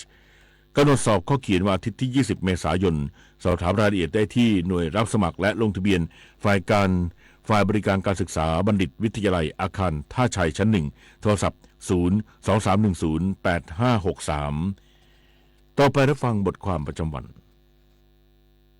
บทความประจำวันวันนี้เสนอเรื่อง 8 วิตามินที่มีประโยชน์ต่อผิวพรรณ ท่านผู้ฟังครับ การรับประทานอาหารที่ดีมีประโยชน์ต่อสุขภาพโดยเฉพาะเรื่องของการดูแลผิวพรรณเป็นสิ่งที่หลายๆคนตั้งเป้าไว้เพื่อให้ตนเองมีผิวพรรณที่ดีซึ่งวิตามินก็เป็นหนึ่งในสารอาหาร5หมู่ซึ่งเป็นสารอินทรีย์ชนิดหนึ่งที่อยู่ในสิ่งมีชีวิตไม่ว่าจะเป็นสัตว์และพืชต่างๆเช่นเนื้อสัตว์นมไข่ผักใบเขียวและผลไม้ต่างๆบางตัวนั้นทำให้ผิวพรรณดีขึ้นอีกด้วยครับโดยข้อมูลจากสถาบันโรคผิวหนังได้แนะนำ8วิตามินที่มีประโยชน์ต่อผิวพรรณไว้ดังต่อไปนี้ครับ 1. วิตามิน A ช่วยฟื้นฟูผิวที่ถูกทำร้ายจากแสงแดดไม่ว่าจะเป็นปัญหาฝ้ากระรอยดำและริ้วรอยซึ่งพบได้ในอาหารประเภทเนื้อสัตว์นมวัวปลาผักมีสีต่างๆจำพวกฟักทองมะเขือเทศมะละกอหรือผักใบเขียวเข้ม 2. วิตามิน B3 มีฤทธิ์ลดการอักเสบและเสริมสร้างความแข็งแรงของผิวหนังช่วยลดเลือนริ้วรอยและชะลอวัยเพิ่มความยืดหยุ่นของผิวพบได้ในเนื้อแดงเนื้อไก่ตับปลาทูน่าถั่วลิสงข้าวที่ไม่ขัดสีและอะโวคาโด 3. วิตามิน B7 นำมาใช้เสริมการรักษาโรคผมร่วงและเสริมสร้างความแข็งแรงของเล็บพบได้ในเนื้อสัตว์ปลาแซลมอนหอยนางรมธัญพืชนมไข่กะหล่ำปลี 4. วิตามิน C สำคัญในกระบวนการสร้างคอลลาเจนในผิวหนังช่วยต้านอนุมูลอิสระพบได้ในผลไม้รสเปรี้ยวเช่นส้มฝรั่งมะขามป้อมและเบอร์รี่ชนิดต่างๆ 5. วิตามินดีช่วยปรับสมดุลแคลเซียมในระดับเซลล์ซึ่งทำให้กระบวนการทำงานของเซลล์เป็นไปอย่างปกติพบมากในอาหารจำพวกน้ำมันตับปลาและน้ำมันปลาแซลมอนนมไข่แดง 6. วิตามินอ e ีป้องกันริ้วรอยจากความชราปกป้องผิวไม่ให้ถูกทำร้ายจากแสงแดดลดการเกิดฝ้าพบได้ในน้ำมันมะกอกน้ำมันทานตะวันข้าวโพดถั่วเหลืองและผักใบเขียว 7. แอสตาแซนทินมีความสามารถในการต้านการอักเสบได้ดีสามารถซ่อมแซมผิวหนังที่ถูกทำร้ายจากแสงแดดลดริ้วรอยลดการสูญเสียความชุ่มชื้นออกจากผิวซึ่งสกัดได้จากสาหร่ายสีแดง 8. โคเอนไซม์ Q10 ช่วยลดการถูกทำร้ายของผิวจากความเครียดซึ่งมาจากปัจจัยภายนอกและภายในพบมากในน้ำมันปลาทะเลน้ำลึกถั่วเหลืองบรอกโคลีและรำข้าวท่านผู้ฟังครับการทานอาหารที่มีประโยชน์นอกจากช่วยดูแลเรื่องผิวพรรณแล้วยังคงต้องควบคู่ไปกับการออกกำลังกายและการพักผ่อนที่เพียงพอเพื่อให้ผิวพรรณของเราเปล่งปลั่งนั่นเองครับจบบทความประจำวันเรื่อง8วิตามินที่มีประโยชน์ต่อผิวพรรณอานนท์ นันตาสุคนเรียบเรียงเตชินมัชชันติกะนำเสนอสวัสดีครับท่านผู้ฟังที่สนใจบทความดังกล่าวสามารถดาวน์โหลดได้ที่เว็บไซต์สถานีวิทยุกระจายเสียงแห่งประเทศไทย radiothailand.prd.go.th หรือติดต่อได้ที่ส่วนกระจายเสียงในประเทศหมายเลขโทรศัพท์ 022773804 ในวันและเวลาราชการ AI เอ้ยถามอะไรตอบได้หมูเด้งเป็นตัวอะไรหมูเด้งเป็นมาสคอตหมูกลมกลึงนุ่มๆเด้งดึงช้าก่อนค่ะปัญญาประดิษฐ์หรือ AI เป็นเครื่องมือช่วยทำงานแทนมนุษย์ในการค้นหาข้อมูลประมวลผลและเพิ่มประสิทธิภาพการทำงานแต่ก่อนนำข้อมูลไปใช้ต้องตรวจสอบความถูกต้องของผลลัพธ์อยู่เสมอหลีกเลี่ยงการเปิดเผยข้อมูลส่วนบุคคลและไม่ใช้ AI ในทางที่ผิดนะคะใช้ AI สร้างสื่ออย่างสร้างสรรค์รู้ทันภัยไซเบอร์นะครับ ทุกครั้งที่คุณท่องโลกอินเทอร์เน็ตพบโฆษณาเหล่านี้ไหมงานสบายรายได้ดีทำงานต่างประเทศค่าตอบแทนสูงซ้ำร้ายกรณีที่เกิดกับผู้เยาว์มักมาในรูปแบบเพื่อนชักชวนค้าประเวณีหรือข่มขู่โดยทำให้กลัวว่าจะเกิดอันตรายต่อชีวิตร่างกายน่วงเหนี่ยวกักขังและอีกสารพัดรูปแบบหยุดคิดว่าการค้ามนุษย์เป็นเรื่องไกลตัวใส่ใจบุตรหลานและรู้ทันข้อมูลกลโกงเพื่อป้องกันการตกเป็นเหยื่อขบวนการค้ามนุษย์ความเป็นผู้รู้จักเวลาเป็นรากฐานสำคัญที่ทำให้คนเราสามารถดูแลรับผิดชอบตนเองได้อันจะนำไปสู่ความสำเร็จที่สูงขึ้นต่อไปในอนาคตเด็กทุกคนจึงควรได้รับการปลูกฝังให้เป็นผู้รู้จักเวลารู้ว่าเวลาใดควรปฏิบัติสิ่งใด แล้วปฏิบัติให้ตรงเวลาทันเวลาเหมาะแก่เวลาเสมอ